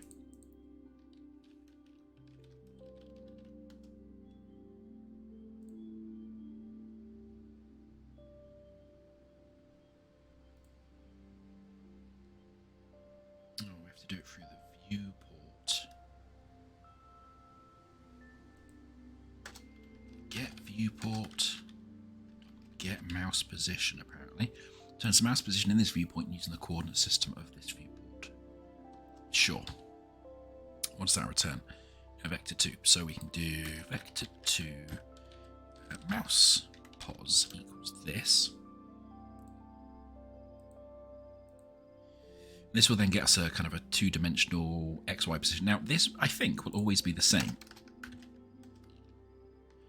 in our case because it's not moving from the center. I'm just going to output that just to check. So maybe you can skip this step. Anyway, then what we can do is we can use this mouse position here, and this helps kind of convert. So it results in projecting a point on the viewport rectangle by the inverse camera projection. What that means is basically it's taking a point in the screen, and then from the camera, figuring out kind of where that would be in 3D space. And what we can do is we can get like the two vectors, which then give us an angle we can then project into the screen and do stuff with, I believe. But, you know, uncharted territory here for me. So we'll find out. Vector free from equals that. Then we want vector free 2 equals, and then what we do, main camera, and then we do project ray normal. We use the same position. We do from plus this apparently, and then we times it by some form of ray length, which I guess is how far into the scene we want to probe. I'm just going to give it like 20 meters for now.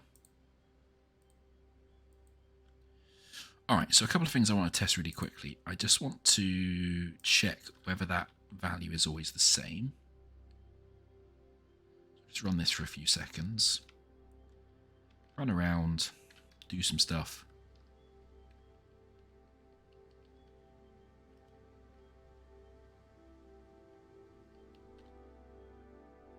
Be annoyed this isn't casting shadows and try and figure out why. Get immediately distracted.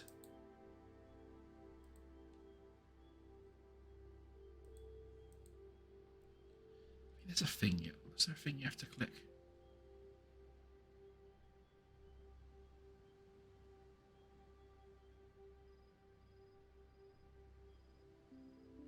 It doesn't matter.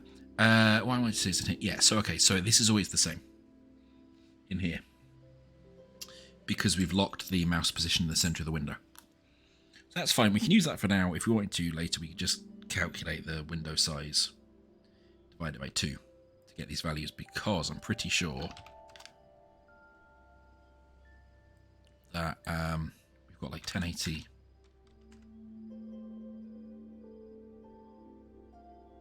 Yeah, why are they 1 pixel smaller? That is odd.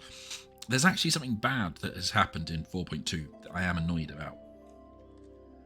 And I think this is related. So when I play in this full screen mode, you can see we've now got this like grey, I don't know if you can see it, but it's a grey border around the window in what I'm using. That didn't happen in 4.0. And it only happens in non-exclusive full screen mode. And it seems like there's a small bug in it where it doesn't fully...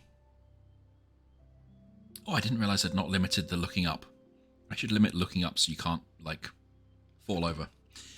Yeah, I didn't realise that there was this, like, border until I upgraded. And it's kind of annoying, and I hope they fix it. It should be a pretty simple fix, because it wasn't a problem in 4.0. It just feels like the actual rendering window is a pixel smaller, 2 pixels smaller than the actual window itself. Which is kind of annoying when you're doing a dark game like this and you have a bright grey line around the whole window. Especially because if I go to project settings and do exclusive full screen, hope this doesn't stuff the stream up, it's not there. It goes away. It looks how it should look. Yeah. Oh, it did load for you. That's okay then. Which is, yeah, annoying. And you can see, actually, now our values are correct down here. Which means, yeah, the non-exclusive full screen is just not the right size in this release for some reason. It's like 2 pixels smaller. Don't know why. But that's something that I hope they fix pretty quickly, because they added this in to 4.2. Okay, anyway. So we now have this vector cast in.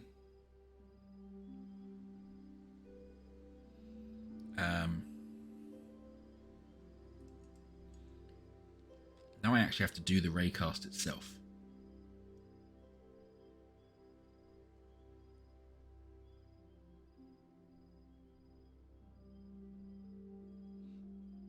So this is just the vector we want to use for it. It doesn't say how to do that on this bit.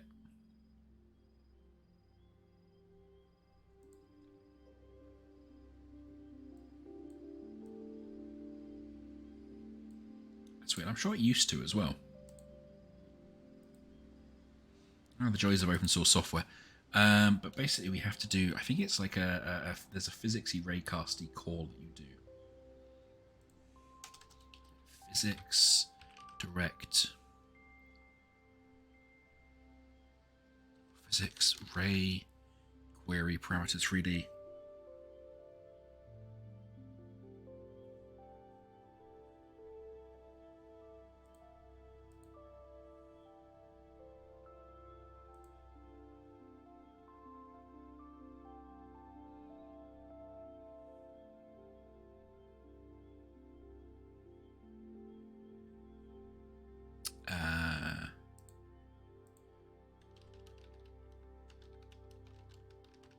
Let's just check I'm doing this right.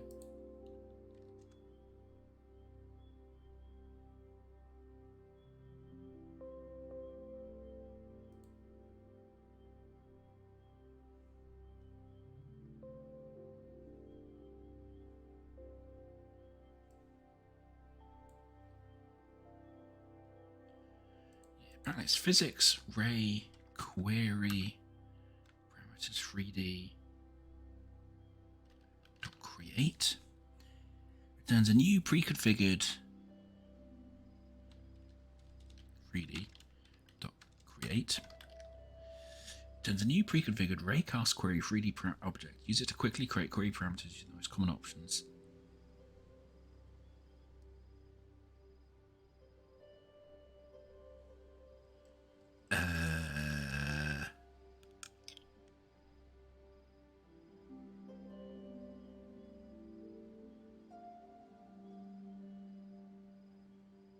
Okay.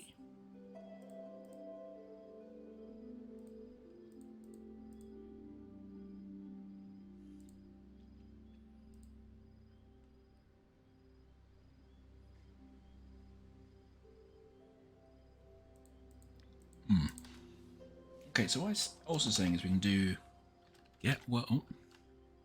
Yeah, leave that open. That's going to cause questions. Do get world 3D dot direct state space.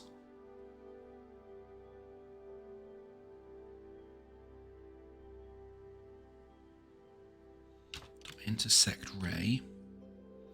Intersects a ray in the given space. Ray position. Other parameters are defined through. Yes.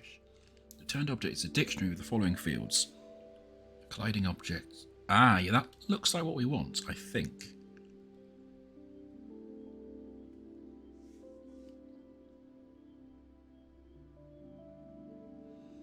Okay, so we need to use this to make the ray.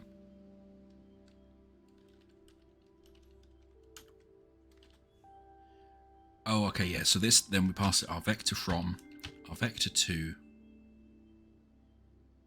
We can obviously give it collision masks, other stuff that we're not going to do right now.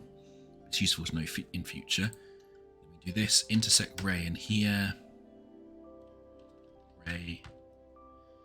This returns us a dictionary.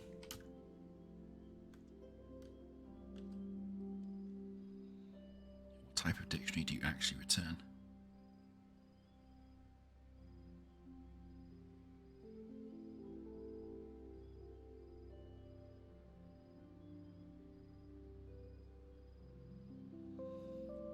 That would be useful to know.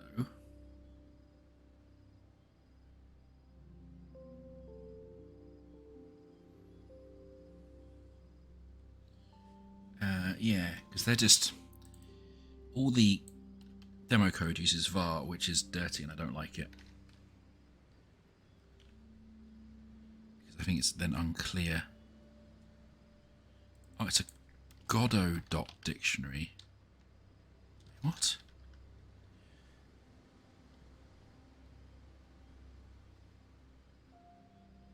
Godot.collections.dictionary.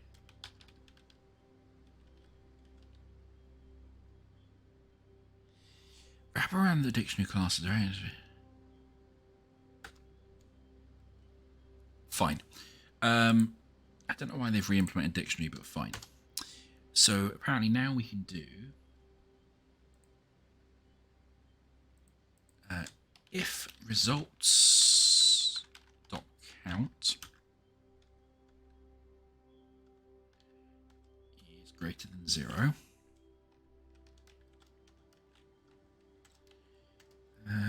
gd.print hit at point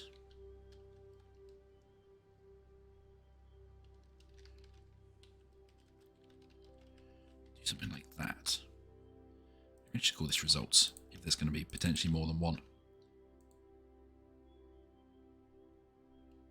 There is just a single one. It's just as a dictionary. Okay, cool.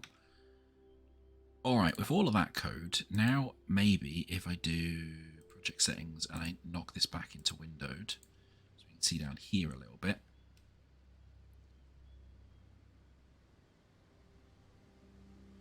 Okay. Okay, so we are hitting stuff. It is changing. So that's promising. That's very promising, I think.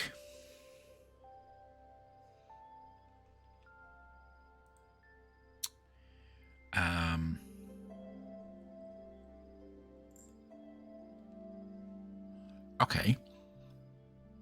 So then,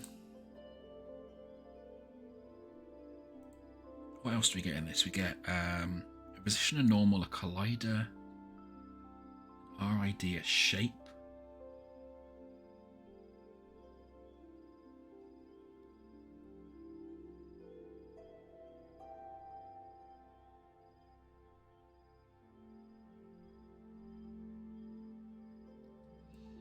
Give it like do excludes.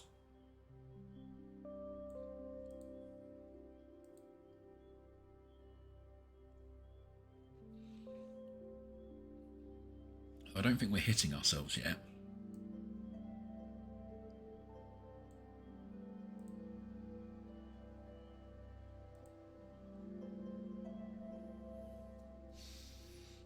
Kind of want to do like name or something like that, but I'm not sure if we got that.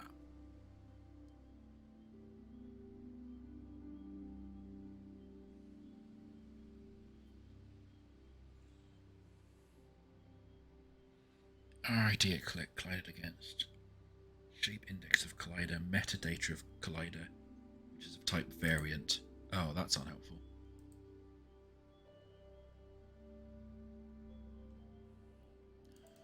No, I've not put any other colliders on because Trenchbroom maps come through with colliders already. So we don't need to for it to work. And what I want is I actually want these colliders to occlude stuff. But then only detect certain colliders. So I think I'm going to have to use layers. But we can see at the bottom here that we are actually properly colliding, and it is changing at these boundary conditions, which is really, really good. So that is apparently casting in. Although I wonder, we can collision shapes. I guess we can't see raycasts into the scene. That's probably some way to render them.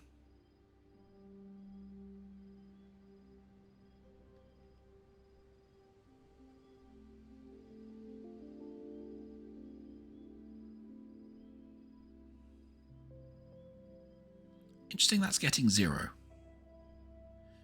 It feels like that shouldn't be 0.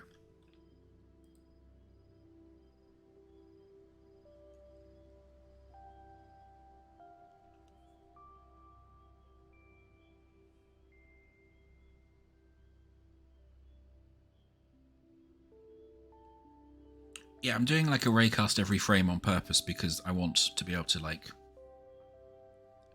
just constantly do stuff that way and have it come back. In my experience, it's normally plenty quick. Obviously not when we're outputting quite so much to the thingy bob.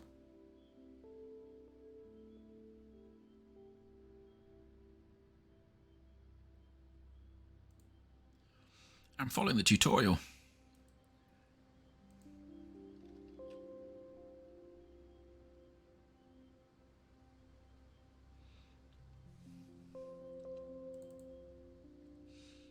I guess this is doing the whole...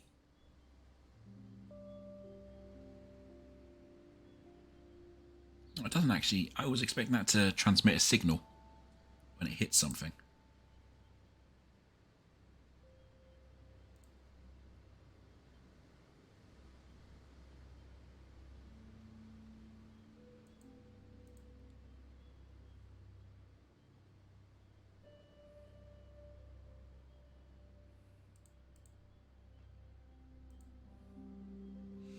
Okay, well, how do I visualize this then? If I put this raycast in here.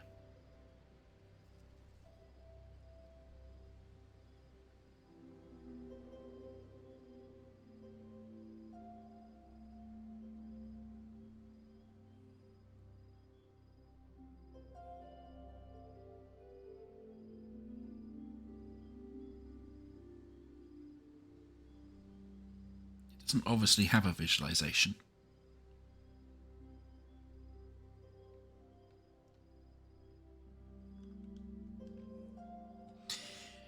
Anyway, what am I wanting to do next? What am I wanting to detect different things. Now, just going to check something really quickly. If I go to entry door and I just rotate this out of the way so I can go through.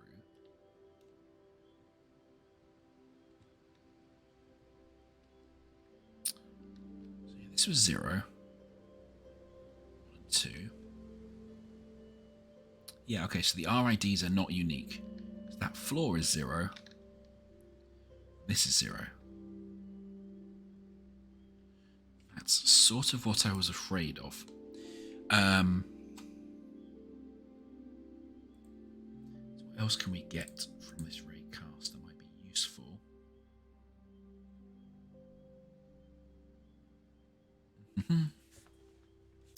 Collider ID. Shape index. Oh, was I using shape? Or was it shape? That's not helpful. Let's see what happens if I put in Collider ID in there.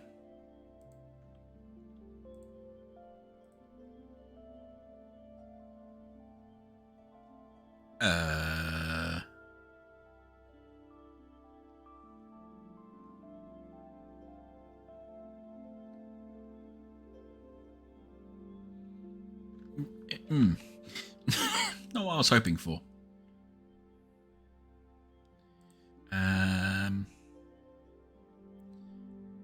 Godot get scene. Yeah, I guess get node from raycast.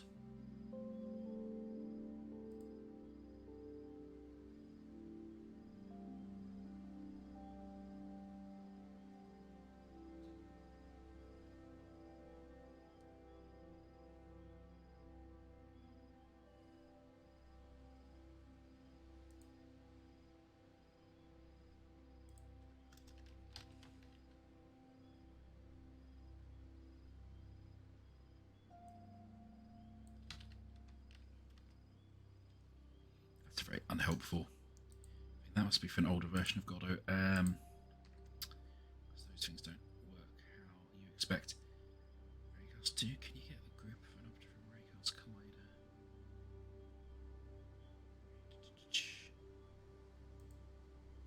That's what I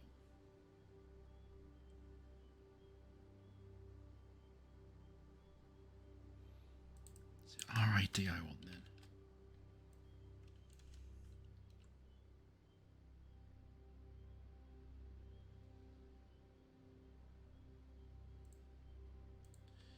see what's in RID. Oh, unhappiness. That's what's in RID. Given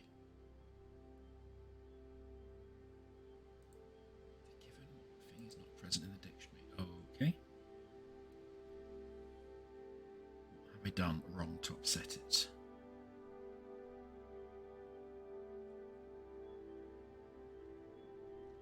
That's lowercase. Okay.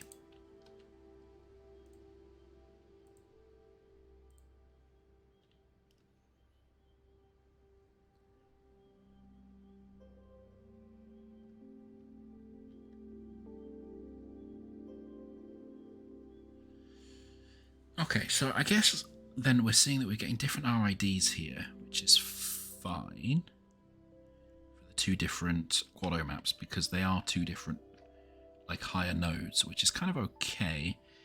If I then go in, if I then want to go in and I want to put in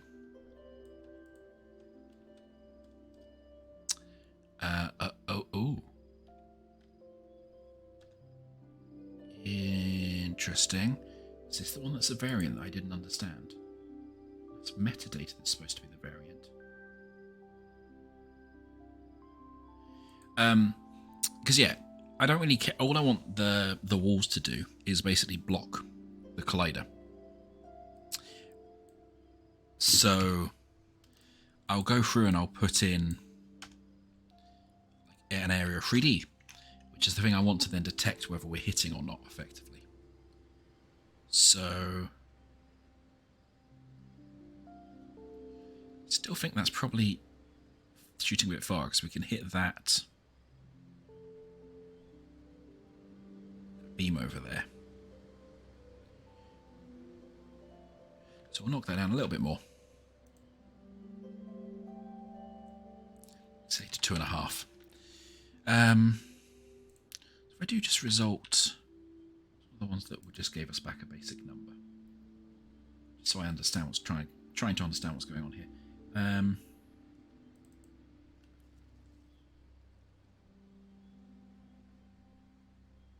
So actually, maybe it's just collider that returns an object.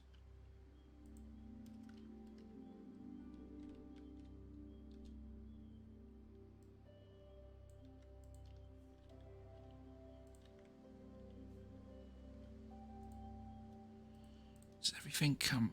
Yeah.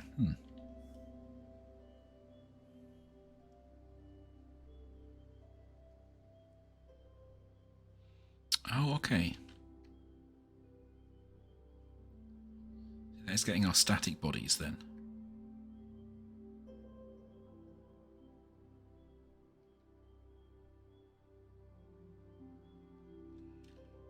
Interesting.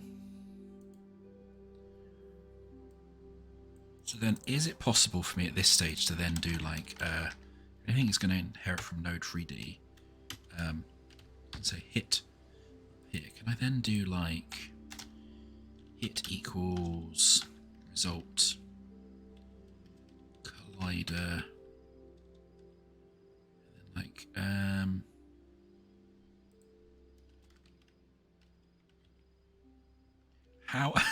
how very upset is this going to make Godot if I do this? Oh, it's okay. It's not got upset. That surprises me a little bit. I was very much expecting that to get upset. So then can I do like hit.name then?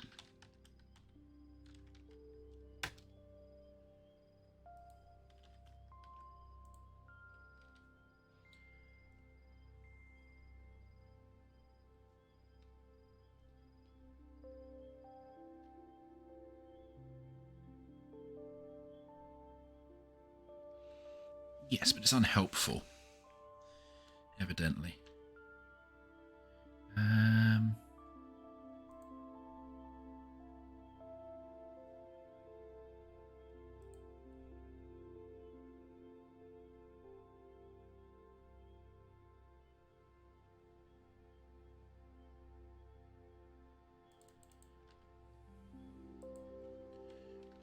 Cast Godot metadata.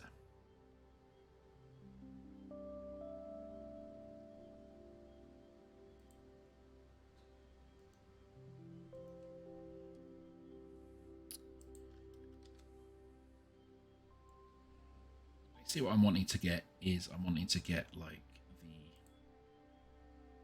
component we're hitting.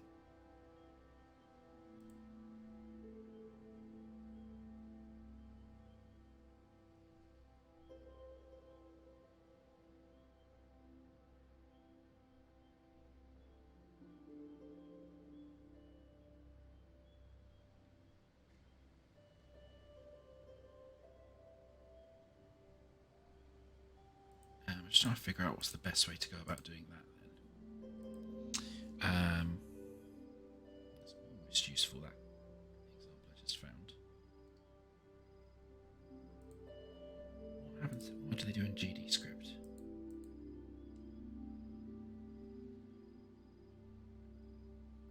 Problem is, none of these actually do anything with the stuff that comes back, which would be really helpful with the tutorial.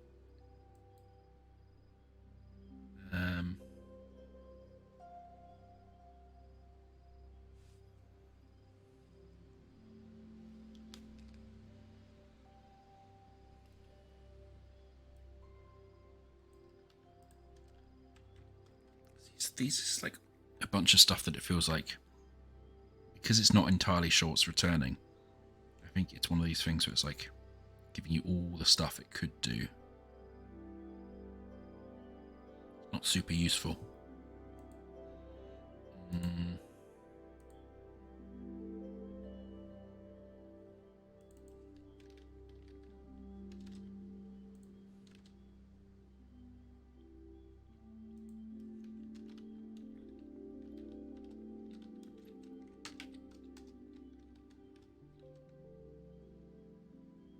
Yeah, because it's not sure what that will be.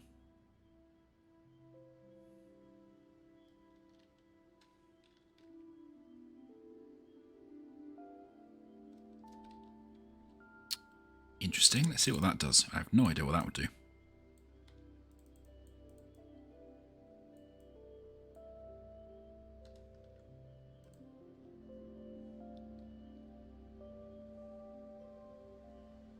Or, again, get very upset. Key not found. The given key was not present.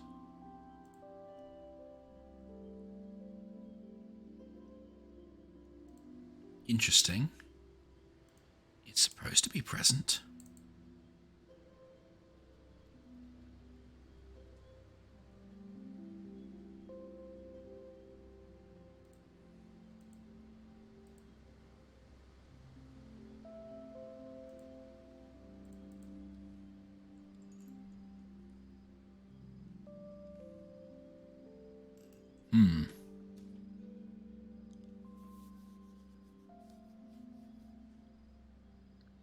Okay, this is where I'm a bit stuck.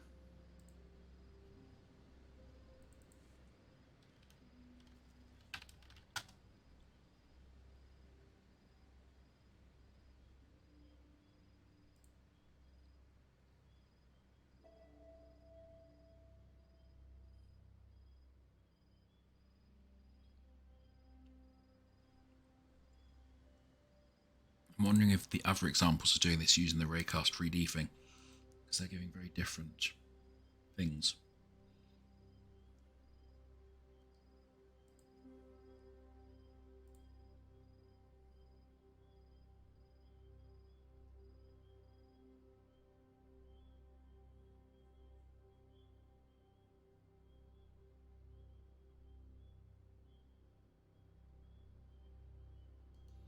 That answer's just for Unity. It's a sensationally unhelpful answer. Google, thanks.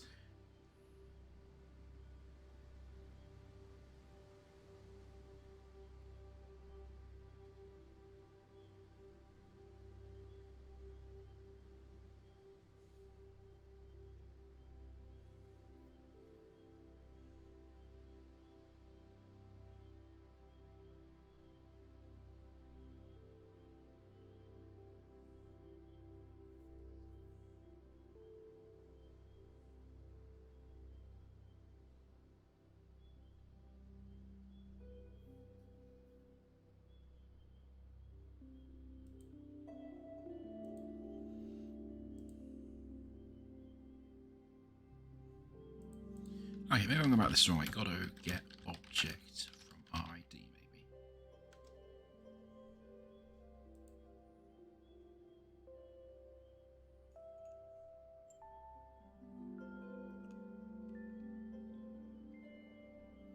maybe. That's unhelpful. They are opaque, so you can't get any detail from them. Okay.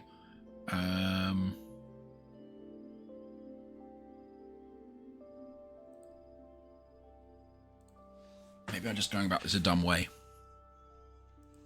There's a slight problem with the documentation, as I say, that it says, like, you do this raycast and it's useful for object picking.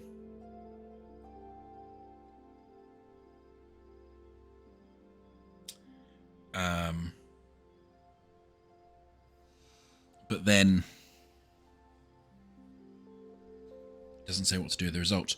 And I really don't, I kind of want to do it this way rather than the having to put a script on every single thing separately that has an area on it, because that gets really unwieldy really quickly, and there's like loads and loads of repeated code in all of the collision object 3D input event signal stuff. So I'm trying to avoid that a little bit.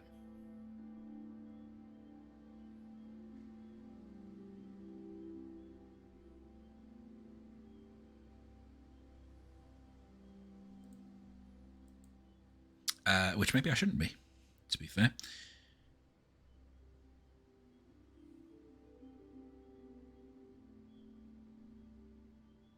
Well, this actually has more options in than the documentation says it does.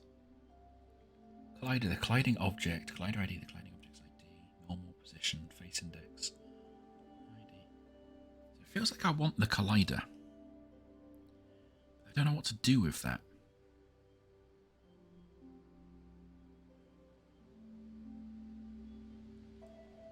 It's the slight problem. Maybe it'll be a collision.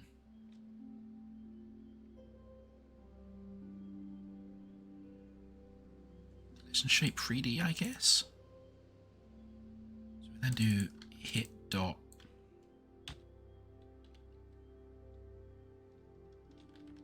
Here again, what does that output? Is it happy with that cast first off, or does it get really upset? Oh, it's not happy with that cast. Unable to cast object of type Godot static body.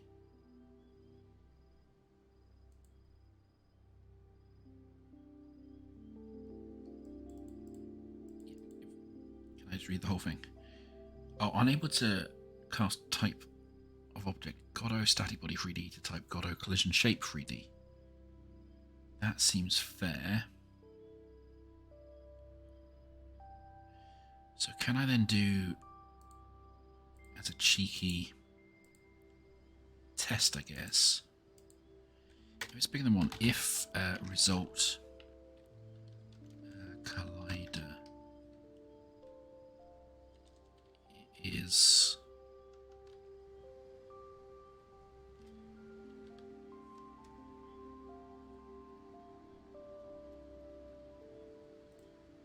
why is that green underline?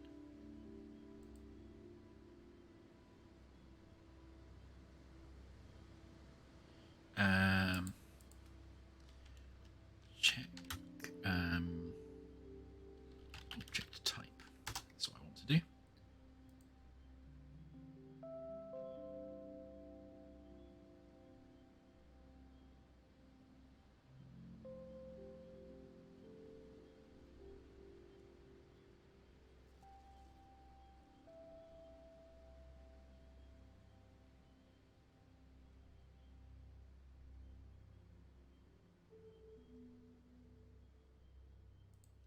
To type of this.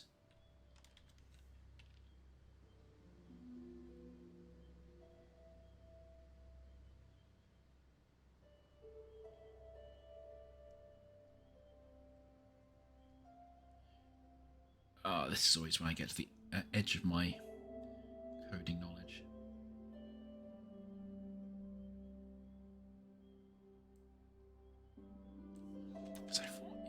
Yeah, I thought I could do this, but apparently I can't.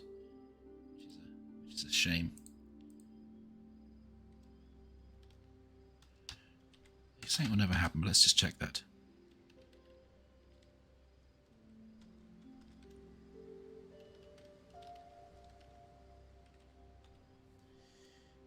And then we will comment out this other stuff right now.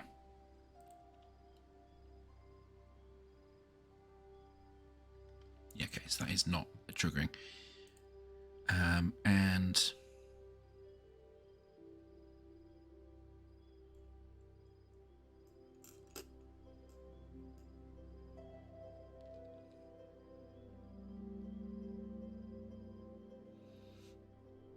because what it would be quite nice to do is basically say only trigger if you're in area 3D or something like that. Because that way I can then have these things collide and basically ignore it.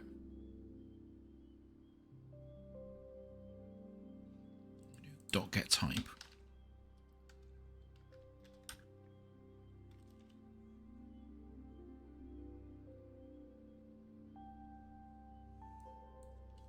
How to do that?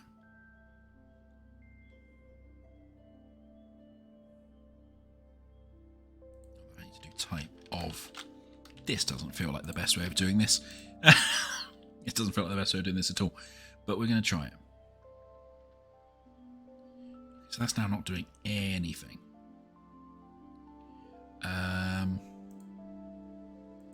So just to make sure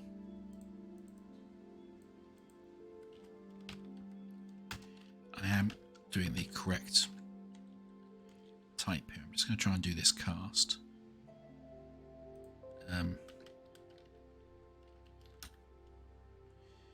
So it'll throw up the error again to make sure I'm trying to detect the type that it was unhappy that I was trying to cast to. There we go. Can I Godot.staticbody3D? I don't think I need to do that, but that's never triggering at the moment.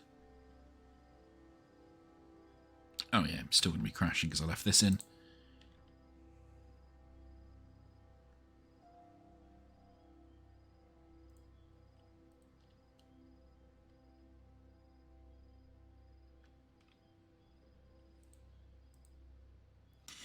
Yeah, alright, so this is not quite working as I would like.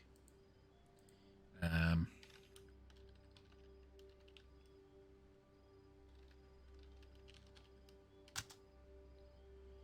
let's see if there's any. There we go.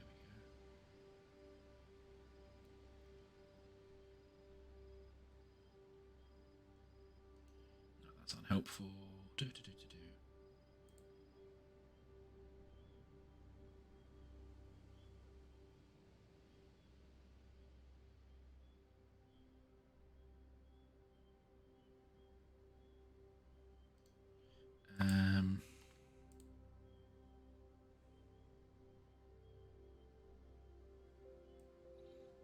Could do out of interest.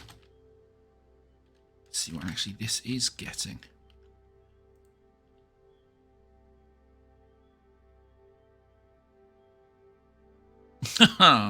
Oh, unhelpful. Oh, that's deeply unhelpful.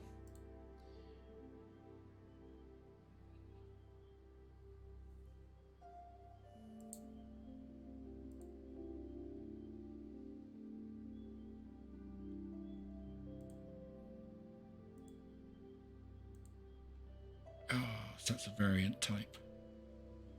It's just any form of object. Okay. So can I do...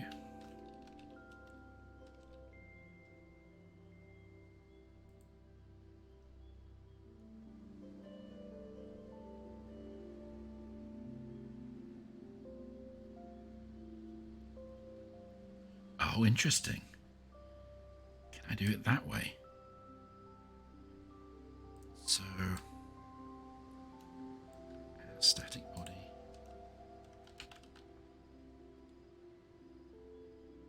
So I can do var whatever. Try and cast this. So I'm mumbling to myself because I'm now thinking really deeply.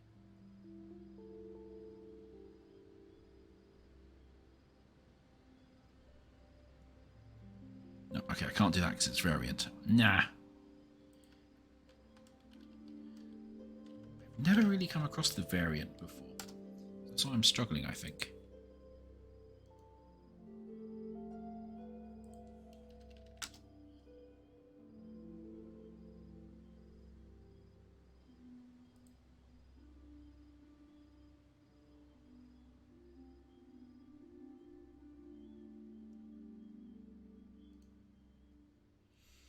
I can see why they're using it, but it's now causing me issues. I can't figure out what to do with stuff.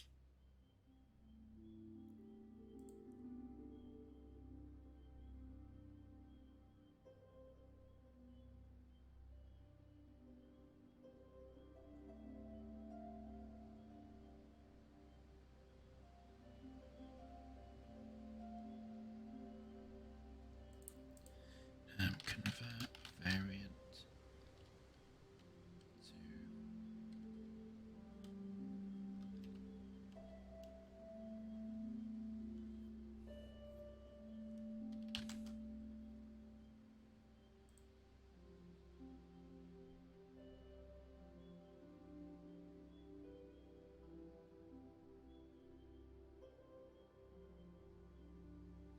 Oh, they're freeware. Oh my goodness.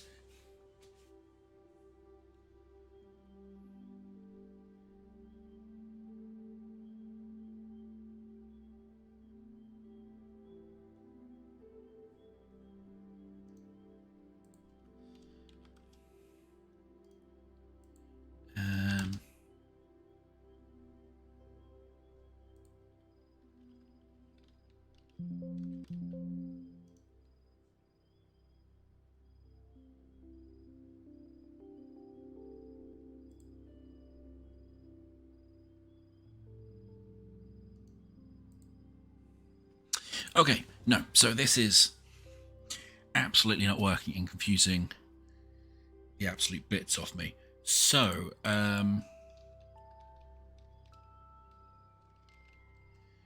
let's see if there is a better way of doing this.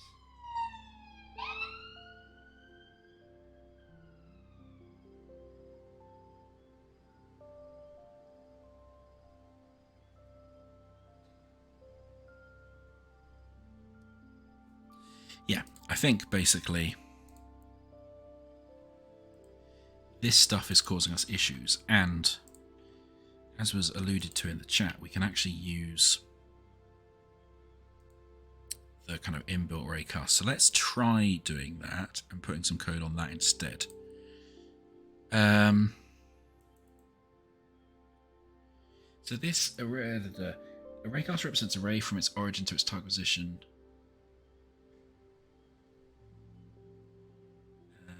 Raycast can ignore some objects.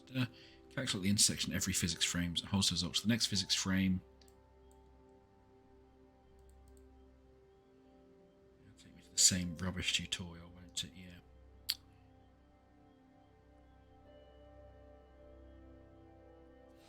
So if I instead add a script to this, and we'll call, let's rename this to, I don't know, don't need to rename that one actually. Let's put the script on this and do it this way, and we can call the script, change that path. Oh, they've not updated there. I thought one of the things that they were going to update this to be the actual ones in the from the operating system. I guess not. Let's call this raycast controller. Create that. Okay. So now if we do public override void physics process, can we do... So what this does apparently is it calculates intersection every frame, holds the result until the next physics frame for immediate raycast. Yeah, blah blah blah. So we can do collider, which returns an... so this just returns an object again. It's not the problem we were having previously. What's object in an advanced variant type?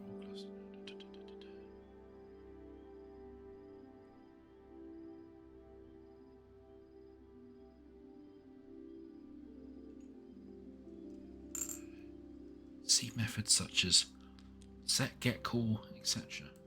Interesting.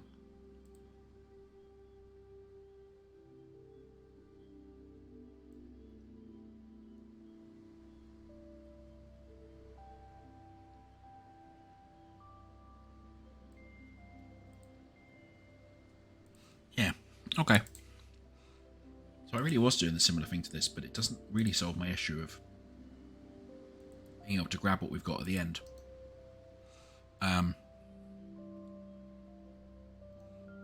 But we'll try it. So then we can do get collider.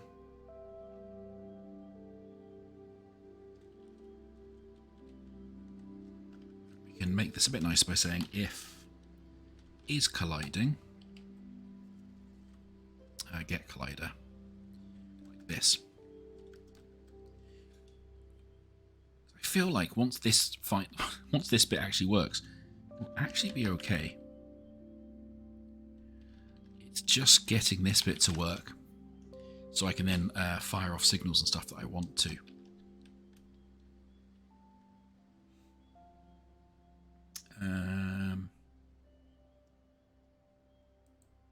We'll just do dd.print hit, and then we'll just do target for now. Oh.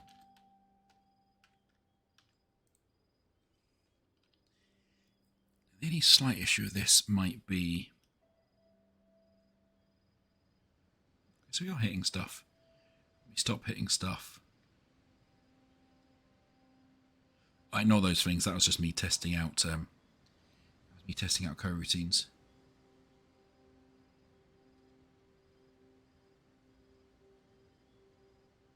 Okay, so it's basically doing a very similar thing to what we were doing with our own raycast.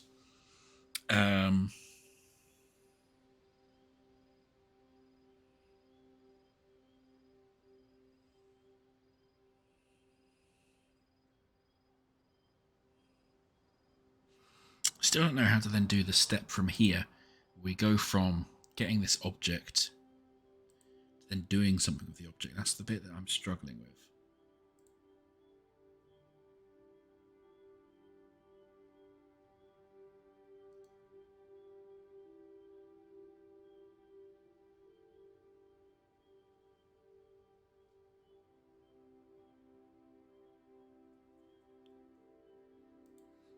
And that's the bit I'm trying to kind of figure out. Once I change from this, how do I then basically kind of figure out what type of thing it is? Godot,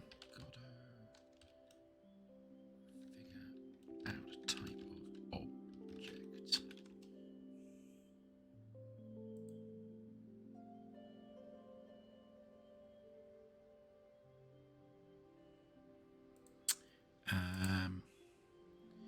This thing says, yeah, it turns a type object, so let's just grab that and see what that does. Some extra things in here.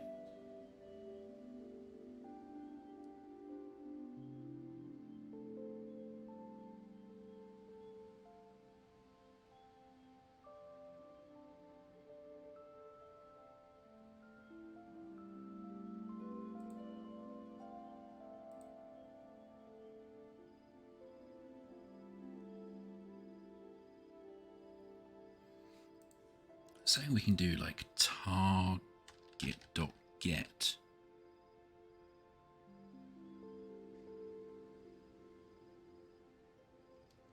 Saying we can do this, but then it's not letting us actually do that.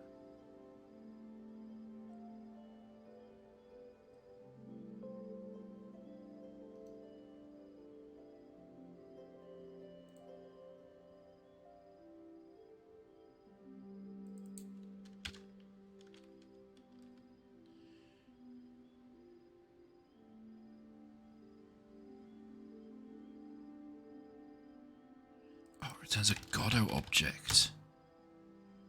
Oh, okay. Okay.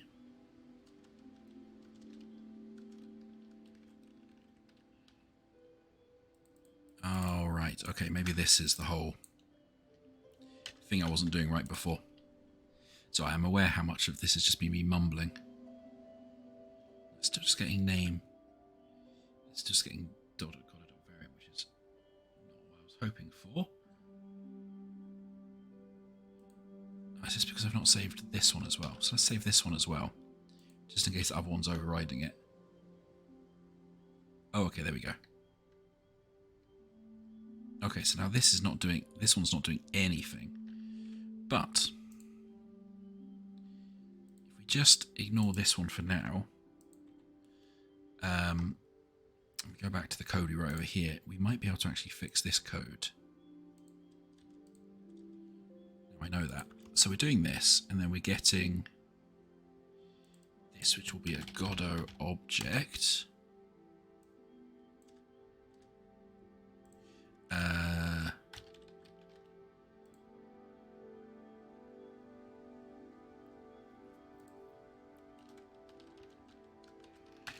Maybe. Are you happy if I do this?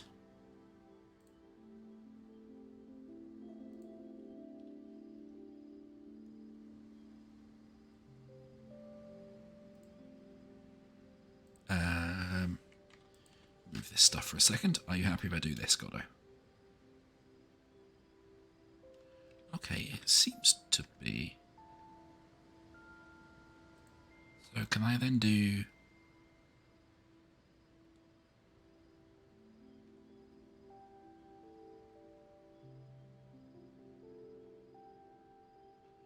This wasn't doing anything for some reason, but that's fine. Can I then do, like, collider.get name like that? 2 brackets. Will this do anything?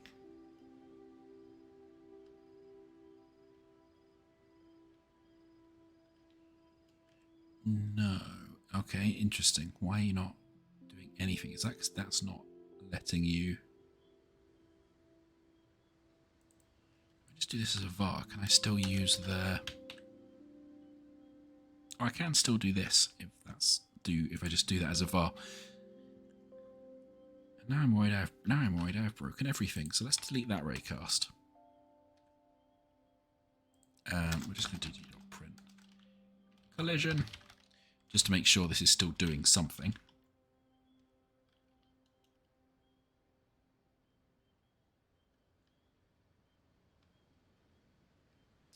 Interesting, which it no longer is. Oh, because I'm not calling this code anymore. That'll be why. Oh, it's getting to the time. Okay, cool. So, yeah, fine. We're getting the collisions. Again. So what can we do in these variants? Get class. Returns the object's built-in class name as a string. So also Godot is class.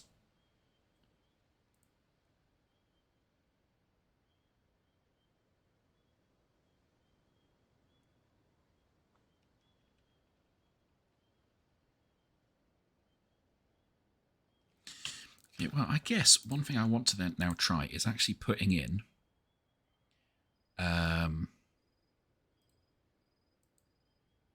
area 3D.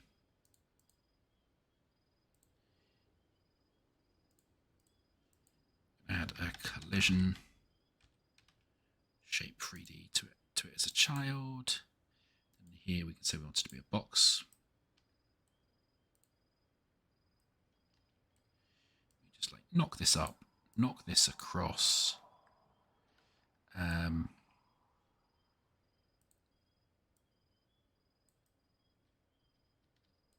Scale this a little bit so we get the box.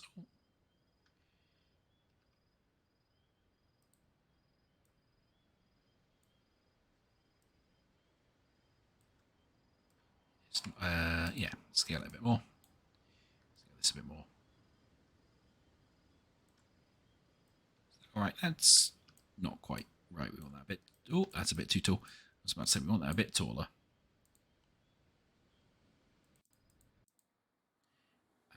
And then a bit like that.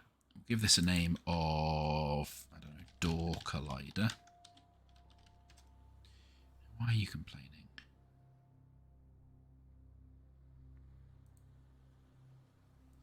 Oh.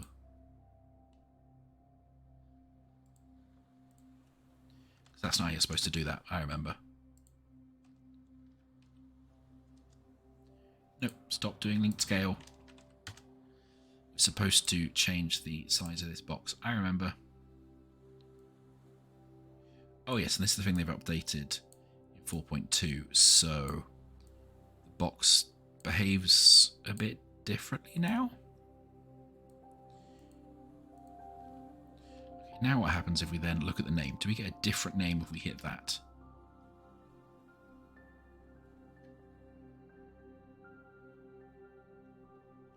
Okay, we don't appear to be hitting that at all.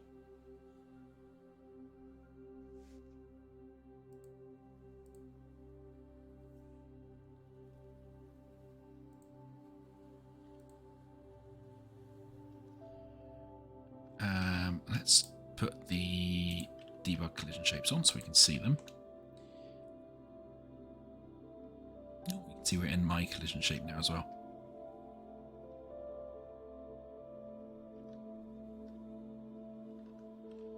Interesting.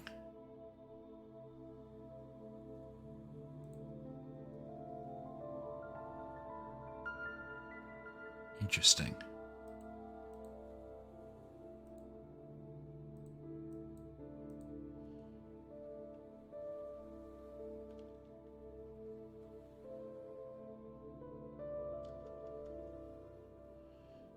Why? Ooh.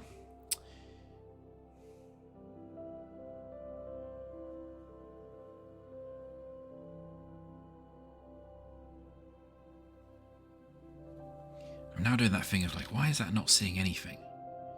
Yes, let's what kind of what are the different types of collision? I want to see what the children of those are, I guess. Collision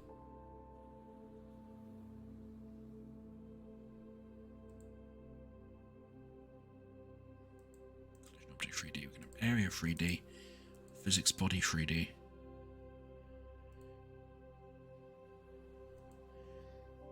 Yeah, okay. So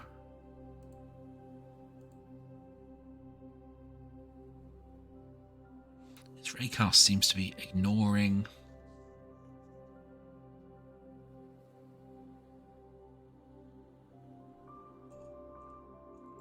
areas. Interesting.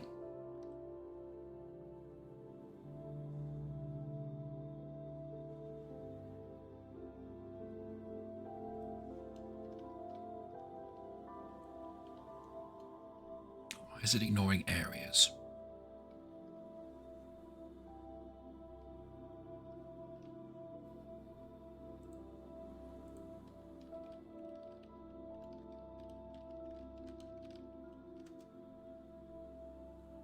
Do they just get ignored by default? I need to turn something on.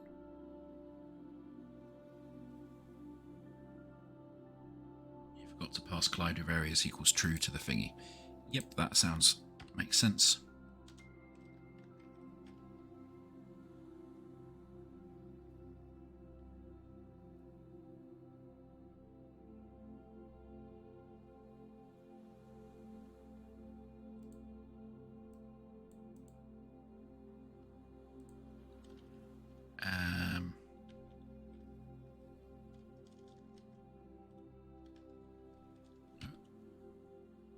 Event collision mask.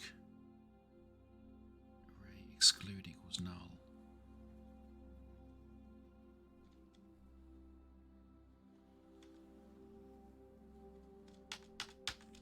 Can I do ray dot collide with areas equals true down there? Okay, that should be fine. And now I am really thinking that I should have just used the raycast 3D. Yes, yes. Okay, so it's working. Oh my god, it's been a long route here. Okay. Okay, so we can now collide with this. So what I kind of want to do is fudge this for now.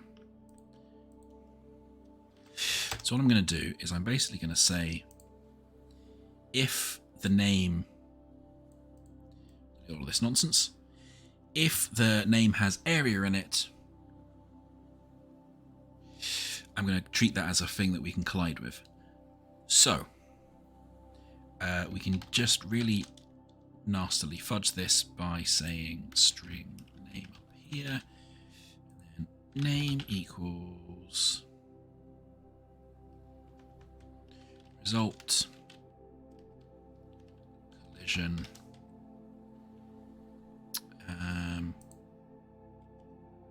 get. So we have to store this as a variant object equals this.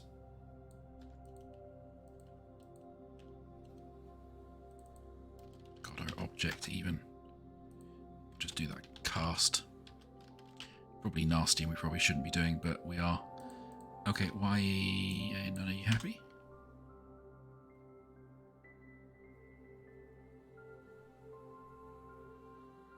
Why are you happy now? What did I do previously then that I've done differently this time?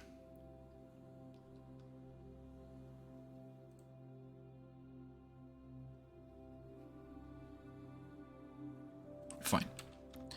We'll just keep all that and we'll change this up here to string name, and then name equals this stuff.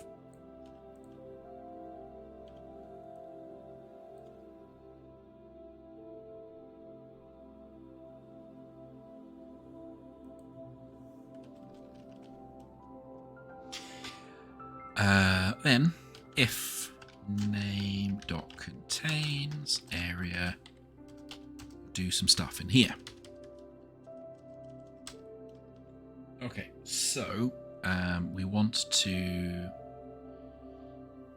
have this texture rec linked into here. So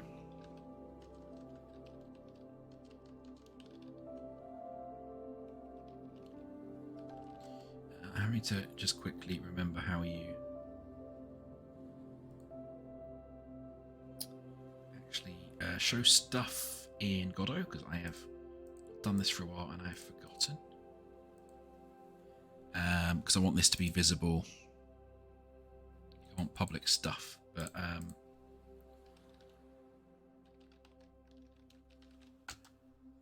can't remember the exact.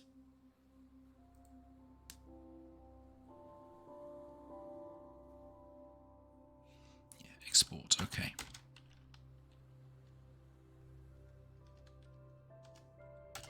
And this would be texture rec, I think, yeah. Pointer. Then we can say we want another export image.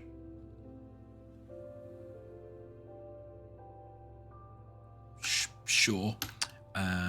Normal and then in here, if we go back to our script,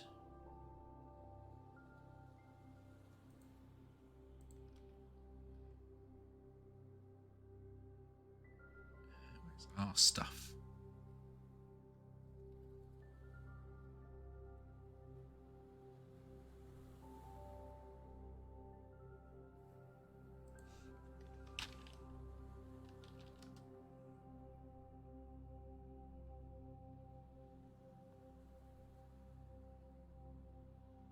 Don't see our variables in here, which means I have fluffed it up somehow. Let me check something really quickly for another one that I know I've done.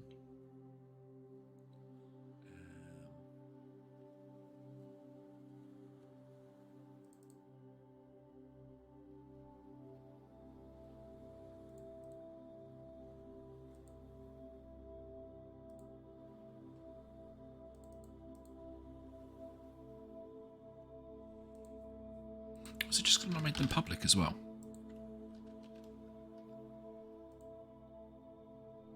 It's because you've got to hit the build thing for it to work. I forgot. It's very important you hit the build thing. Yes, okay, cool. I'm going to assign that now. Then we can assign...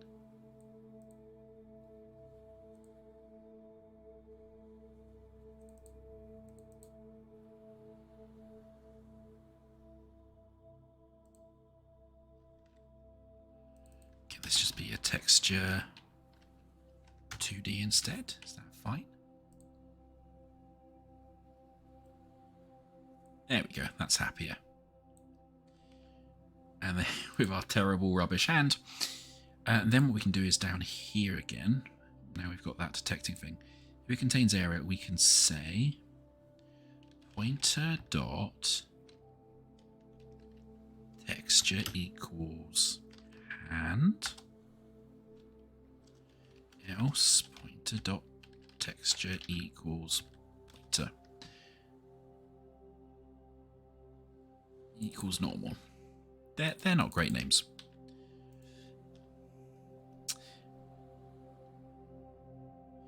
Oh, don't return with high expectations. It's not been going well. Not at all. Oh, it kind of worked. It kind of worked.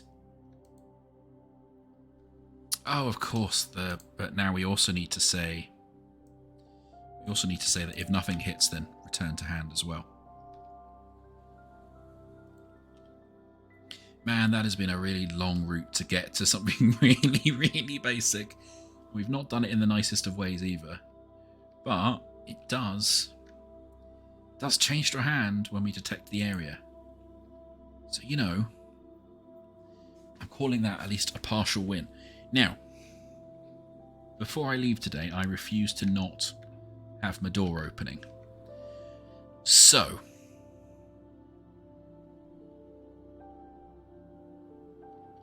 That's interesting, yeah, because of the way the casting works. If we look, yeah, up or down too much, it's no longer in view.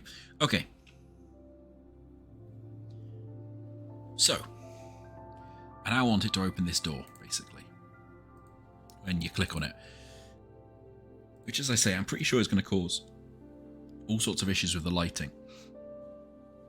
But that's fine.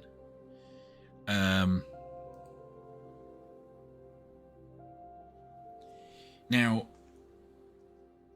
in future, I'll do this nicely with a dictionary where I can define the different behaviours and stuff that should be called. For now, I'm not going to do that. So I just want to get this working with the very first basic thing. So instead, what I'm going to do is I'm going to make this nasty.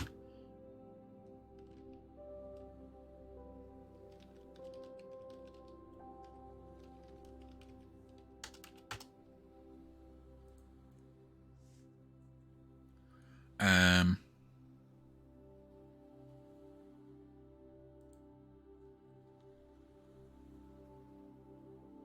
we want to do it if it's clicked thingy bob.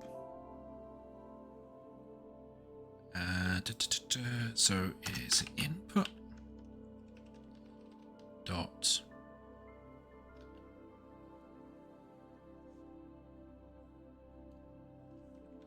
is action just pressed.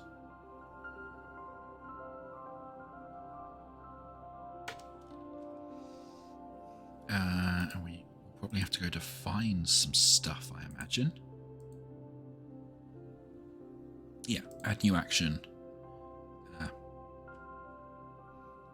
must actually be an inbuilt click, right?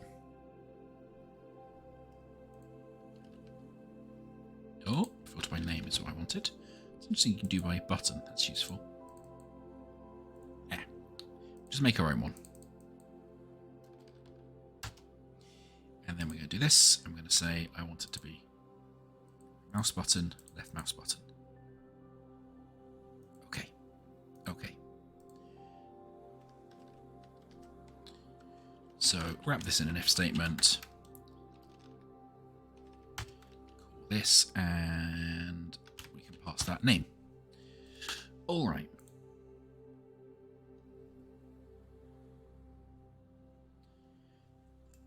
Make your own ones for in-game controls. Okay. That's fine. I am doing that.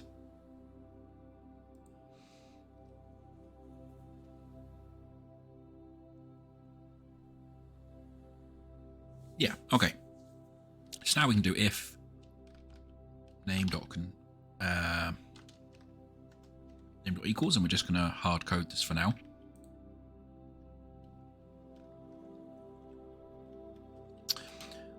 So there is a really nice way you can do this, where in C# where you set it up as like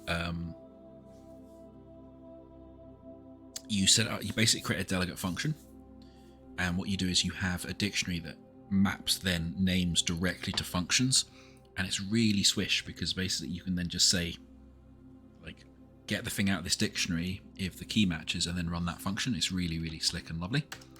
But yes, not today, as I've faffed about so very much trying to get my raycasting working. It's pretty standard. The first time you try and get this stuff working, we spend a few hours, and then once it works, you never touch it again.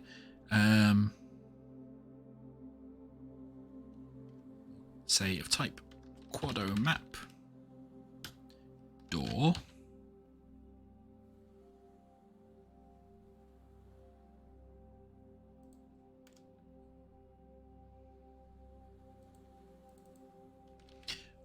Oh yes, name matching. You can give me the most critical eye you like right now, but it works really well. All I see at i7 is based on name matching, and it works and it's fast. And seeing as nothing else seems to work nicely getting out of this collider because of the weirdness of it, I can't be bothered. Okay, so we've put door in here. So then what I want to do is I just want to check. For now, we're just going to do a quick hack where we say door dot rotation.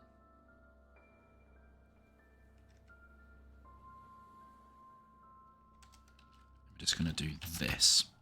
I've got something else though to make it open nicely in a second, if this works.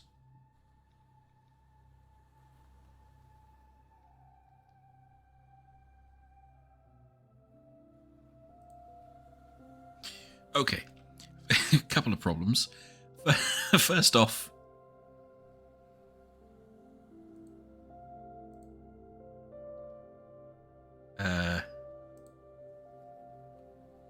my collision shape is wrong because I created it when the door was open, like an absolute silly billy. So let's just fix that collision shape to make more sense. For now. Second of all, we got an error because I didn't assign the thing. I didn't assign the door up here. So let's assign that into there.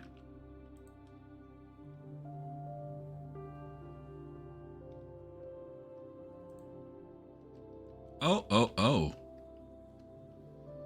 That was a bit vigorous. Why did you over open so much? What the heck?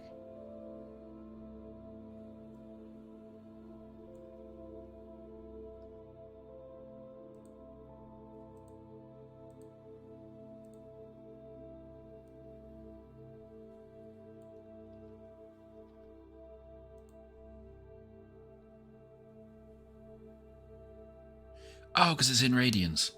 Because of course it's in radians.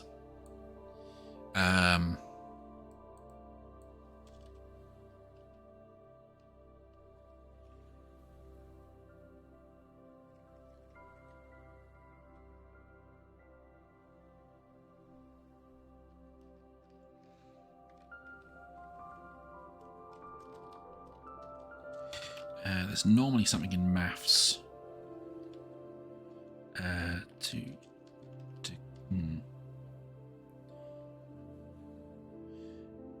Well, I won't have the rad to degrees because that'll be a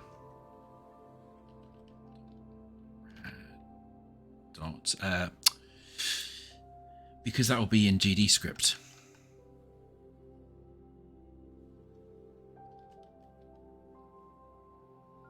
Yeah, nice try. That's what I was already trying. Where's the... There's the Godot one. There it is.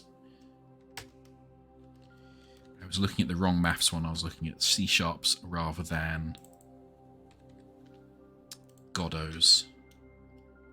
Normally this stuff ends up in the maths library. Door! That door certainly opened. We can continue. We can continue. We can continue opening it. Okay, so the next thing I want to do is make it open nicely, and in particular, I want it when it's open for it not to be clickable again. So we are going to fudge this big styly by saying Q3 this dot Q3. And then what we're going to do is we're going to build this again.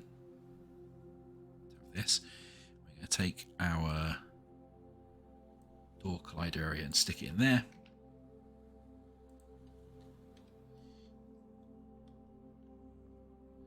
It's okay. Once the door's open, I never want to be able to people to interact with it again. Lovely.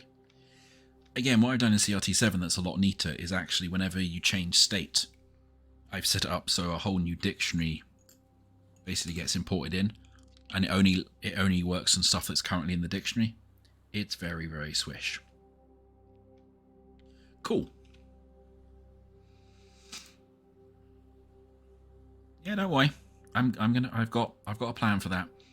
This whole time we've had this coroutine that's been ticking away, counting up as a little test. Now instead we're going to use this with a nice easing function that I have from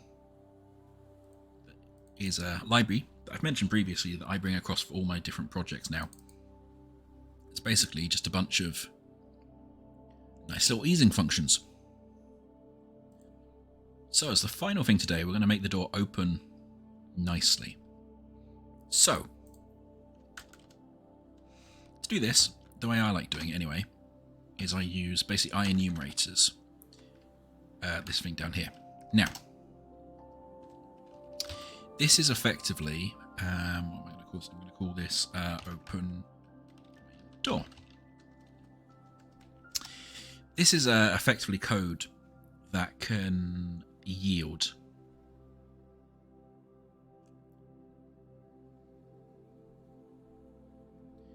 No, I'm not doing it the way you want me to do it, Potponky. I'm doing it the way I want to do it. And this is really, really nice for doing more complicated, fancy stuff where you can have loads of control over it. And also, for people in the chat who are complaining, it's much faster than the create tween thing because it's been super optimized and it's really nice. And it's a very simple thing to import. So instead of doing this,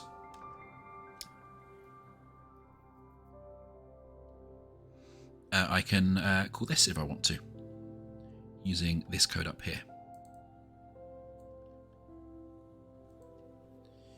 And this basically just calls this, and then what I really like about this, and why I'm practicing this, is because I use this for more complicated stuff later, is you can actually spread complicated functions over multiple frames. So you can actually have this thing pause and yield whenever you want. So if you're doing, for example, pathfinding, that can take 1 or 2 seconds for something to actually pathfind, you can make it so it just automatically yields after it's taken 0.002 of a second, or like whatever you want, value you want, and it means you can then spread it across it, and all that will happen is it will just go a bit slower on computers that are slower, and it doesn't cause hitches and jumps, which are really nice. So I'm playing with this just to make sure I understand it and it will still work nicely.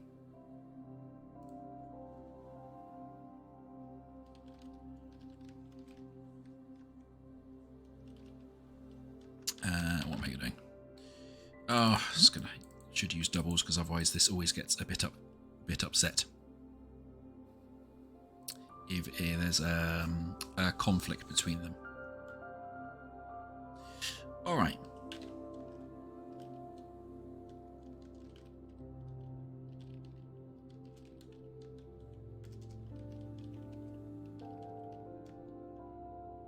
Now what am I doing? No, if percent is then less than 1.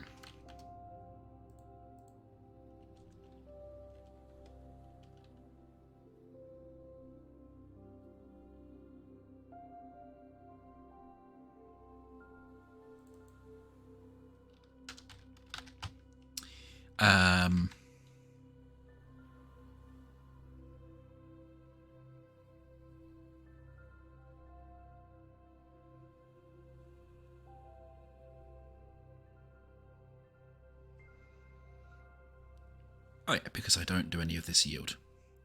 So we're going to yield return timing dot wait for a frame.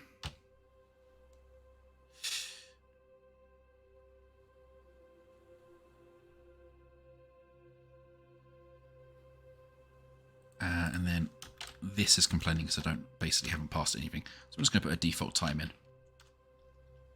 there as well.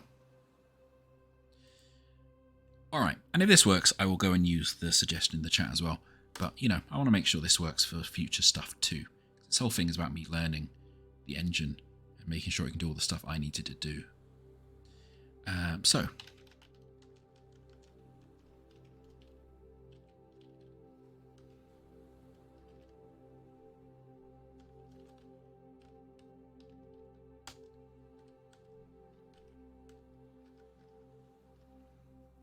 Oh, no, not that one. Tie. Then we want to do this divided by this. I've done this wrong. We want time taken. Add this, and then finally for this thing, I can do door dot rotation.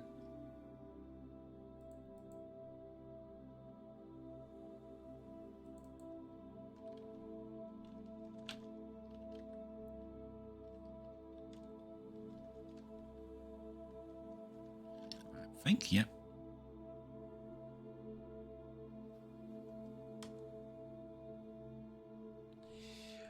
Equals new, blah, blah, blah.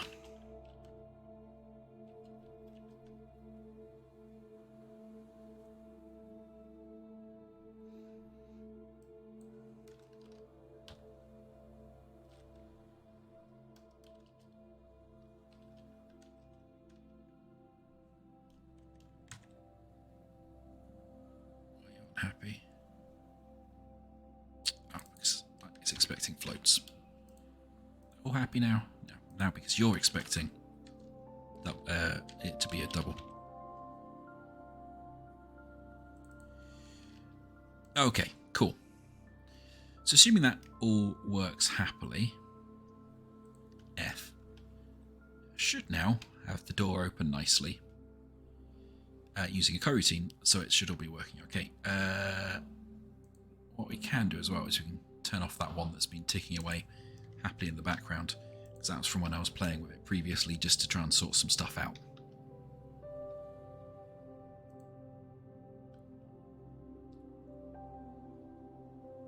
Nope.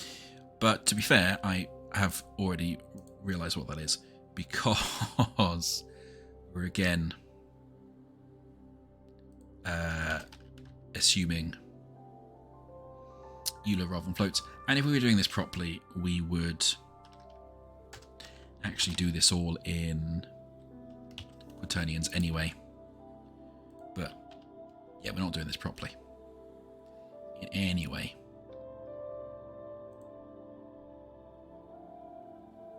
Nice. So that does actually work.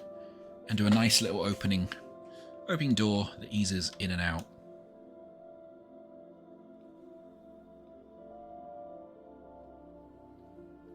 It's such a bad hand.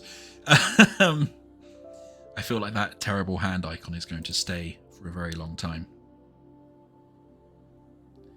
I have to say, I am relatively surprised that the lighting's all working as well.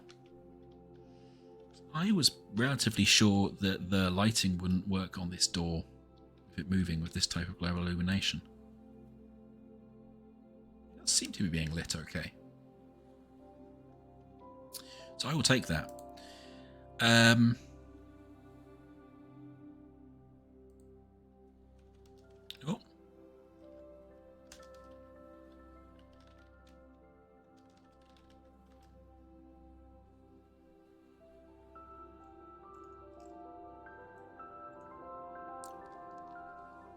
This is the way that somebody, the Paul Ponky in the chat was mentioning, doing it this way as well. It's not what I've used, and I don't really like necessarily having to do creating it this way. But let's see how this one works as well before we finish up.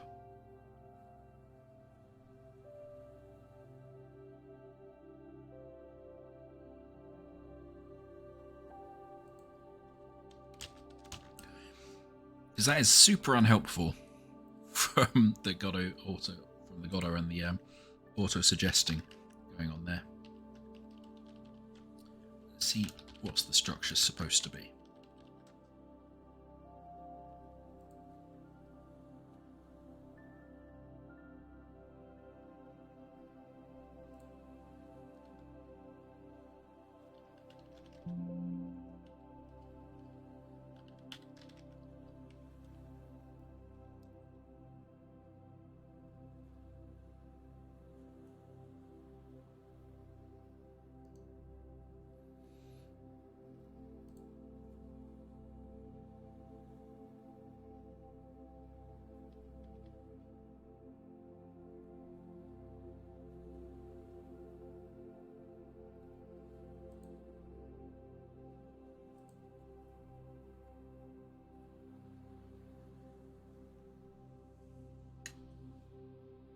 Oh, I vaguely see how that's working.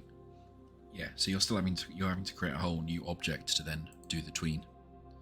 So what you're supposed to do is like, I think, is tween whatever equals create tween.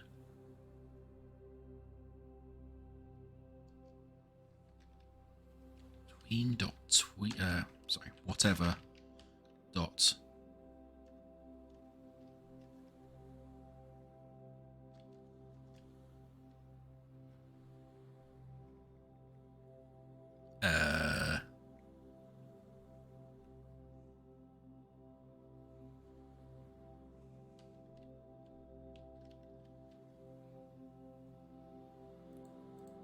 tween property, I guess.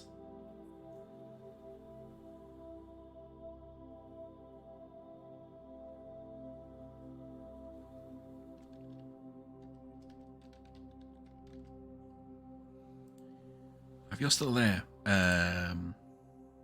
poor Honky, you're complaining about name matching. You really shouldn't, because Godot uses name matching for everything as well.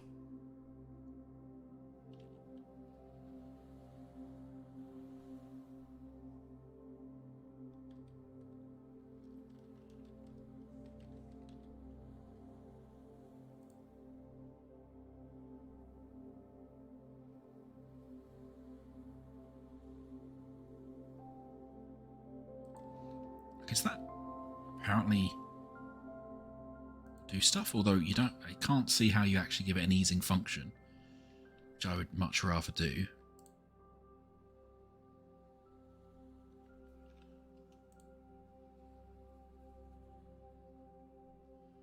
I should tell it not to do my easing function there. Oh, that should be rotation, I suppose. And to wrap that in that again.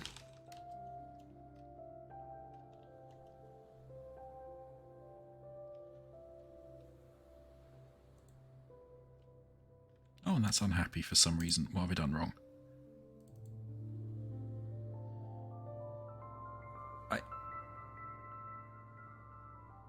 That is so unhelpful. Method function failed, returning false.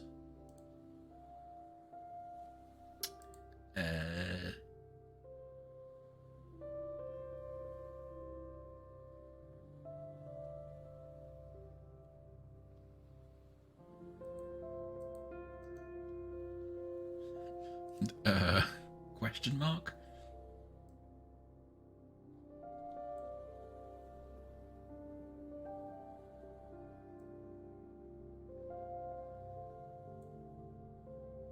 What are you then supposed to do?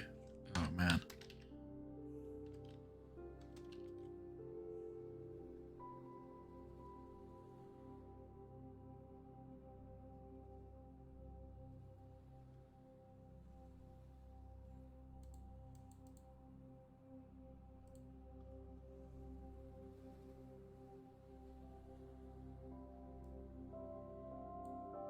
think you're supposed to do this, but this is not working. I'm not sure why rotation's not working as an option.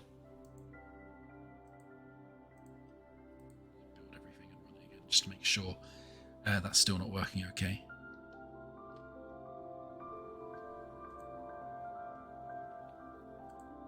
Yes, definitely not happy.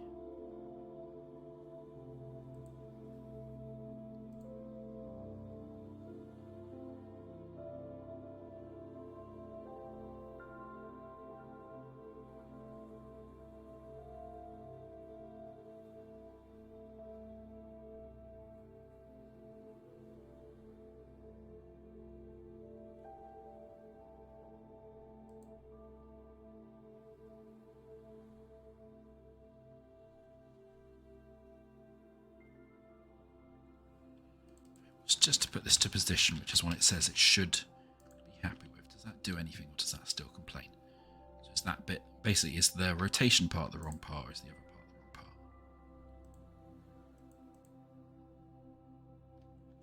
part? Okay, so there's just something obviously not happy here at all.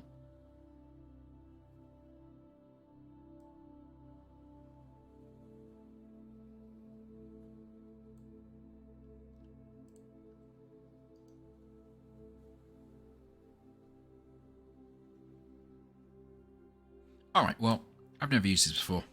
I'm not going to bother debugging this on stream, because the other thing works, and from what I could see from that, you couldn't do like nice ease in, ease outs.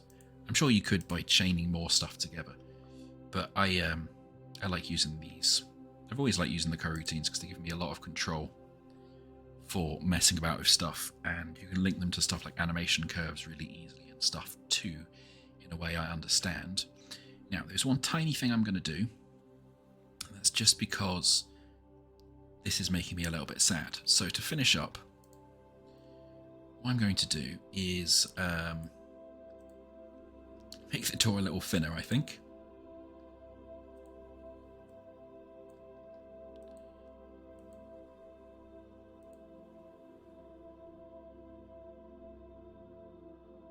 Am I going to make the door... Well, first of all, I'm going to... No, come back.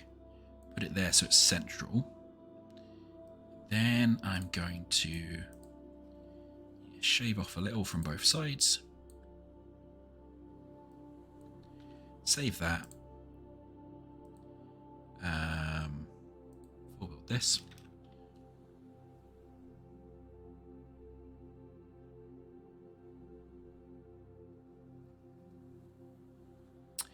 I think Godot just died there. That's interesting. It's fine. Let's open it up again and see what's wrong.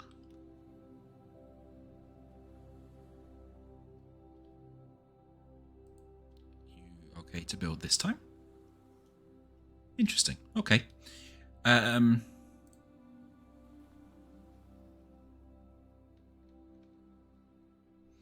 okay, so we're still getting those slight issues with rotation. I'm not entirely sure this full built properly, so we're just going to do that again,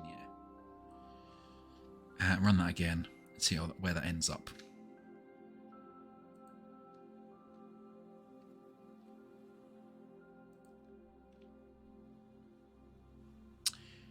Okay. That makes sense. When I build that, it deletes child elements of it, which makes sense. I kind of should have thought it would do that. We'll do this again. We'll just main door area, and we will add our collision shape back in. Say it's a box shape.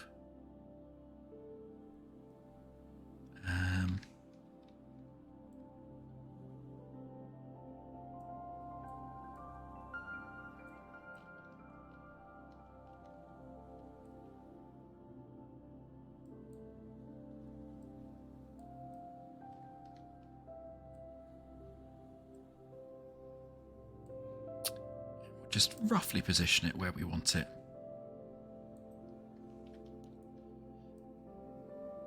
There we go. And we will give it the extents again so it covers the door.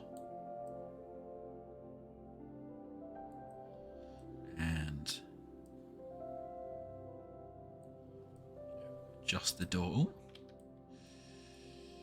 That should be fine. Then what we'll need to do is we'll need to... Yeah, okay, so...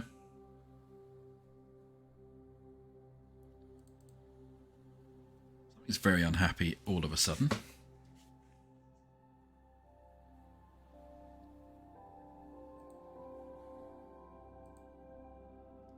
Something is very unhappy all of a sudden. What the heck?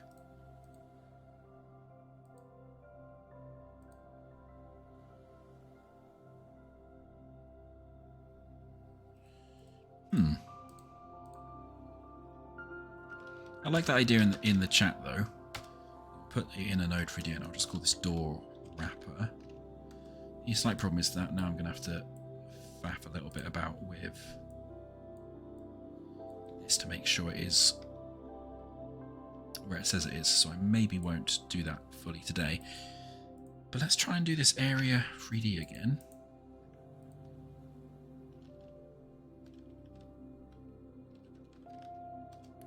What did I call it?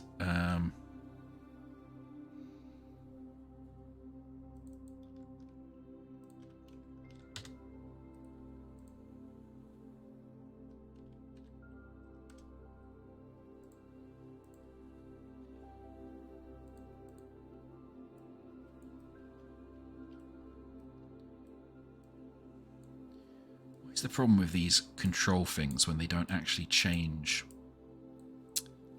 Like when they stay the same size. I understand obviously why it does it, but it means it's really, really difficult, I find, to know how far away or how close they are.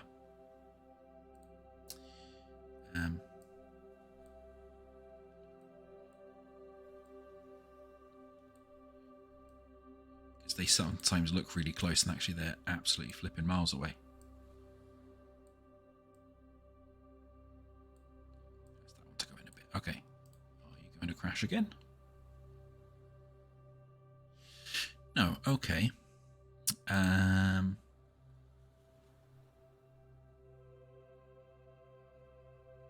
mean, I don't need to run it from shell. There's a run with error version as well. It's just my shortcut doesn't link to that from what I remember. Right. What was I doing? So that should work. Then what I need to do is go into this thing again, and we'll need to assign that into there, so that will have been lost.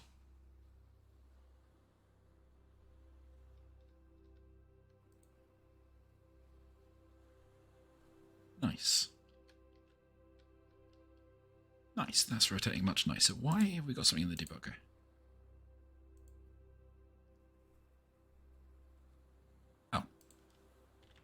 I haven't deleted this tween thing.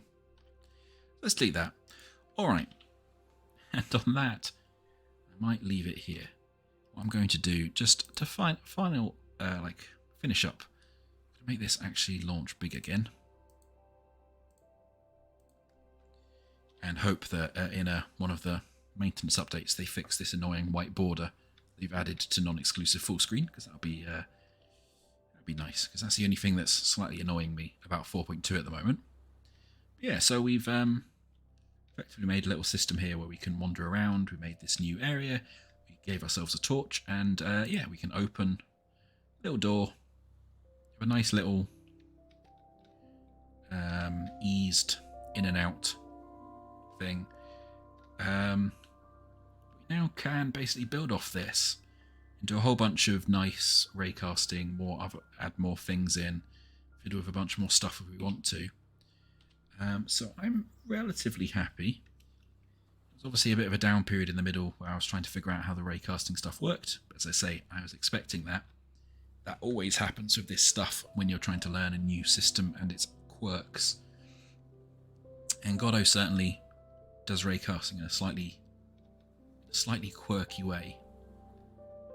But then again, so did Unity. It took me a while to figure out how Unity did its raycasting in a slightly quirky way and how to deal with the results that came back. But yeah, I'm pretty happy with that we can... I actually quite like my door handle in the end. And like that we have our little opening door. It all works. All the collisions still work. I'm surprised it works with the lighting. I suspect it's not working with the global illumination. And in fact, that's just the screen space stuff that's making it look like it works. But you know what? I'm kind of okay with that if it looks good enough. Yeah, I bet it's this screen spaced indirect lighting that's making it look like it works.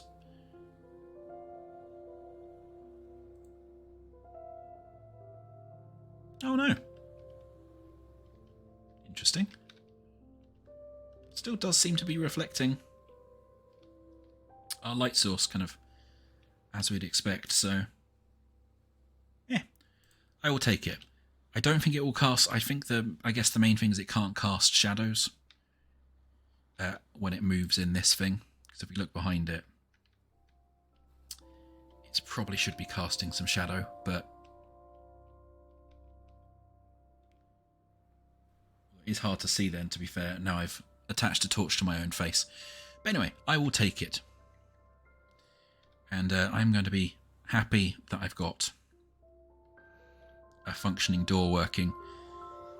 And at least enough knowledge to go and figure out how to do raycasting and picking in the way I want to do it in future. But yes, for now, I'm getting hungry and it has got dark while I wasn't looking. So I am probably going to call it there. Thank you very much for watching, if you managed to make it all the way through to the end. And managed to deal with all my looking at it very blankly and confused. But yeah, this is Godot 4.2. This is me fiddling about with Godot 4.2. And it seems like it needs a couple of small updates to potentially fix stability, which is pretty standard with these things, and to fix the rendering issue because the non-exclusive full screen isn't working quite correctly and is 2 pixels too small, and is reporting that it's 2 pixels too small as well. So there's obviously a wee little bug there too. But you know, it works. I managed to get it doing what I want. I've got my fancy global illumination stuff on it, so yeah, probably going to play with this a bit more off camera, set up some stuff, and next week I will probably get back to playing something someone else has made. There's a few people who are very keen for me to play Fracked OSC, so I might get that installed and ready for next weekend if I'm not feeling too burnt out. But thank you very much for watching for now. Have a good rest of your day whenever you're watching this, and I'll catch you again soon.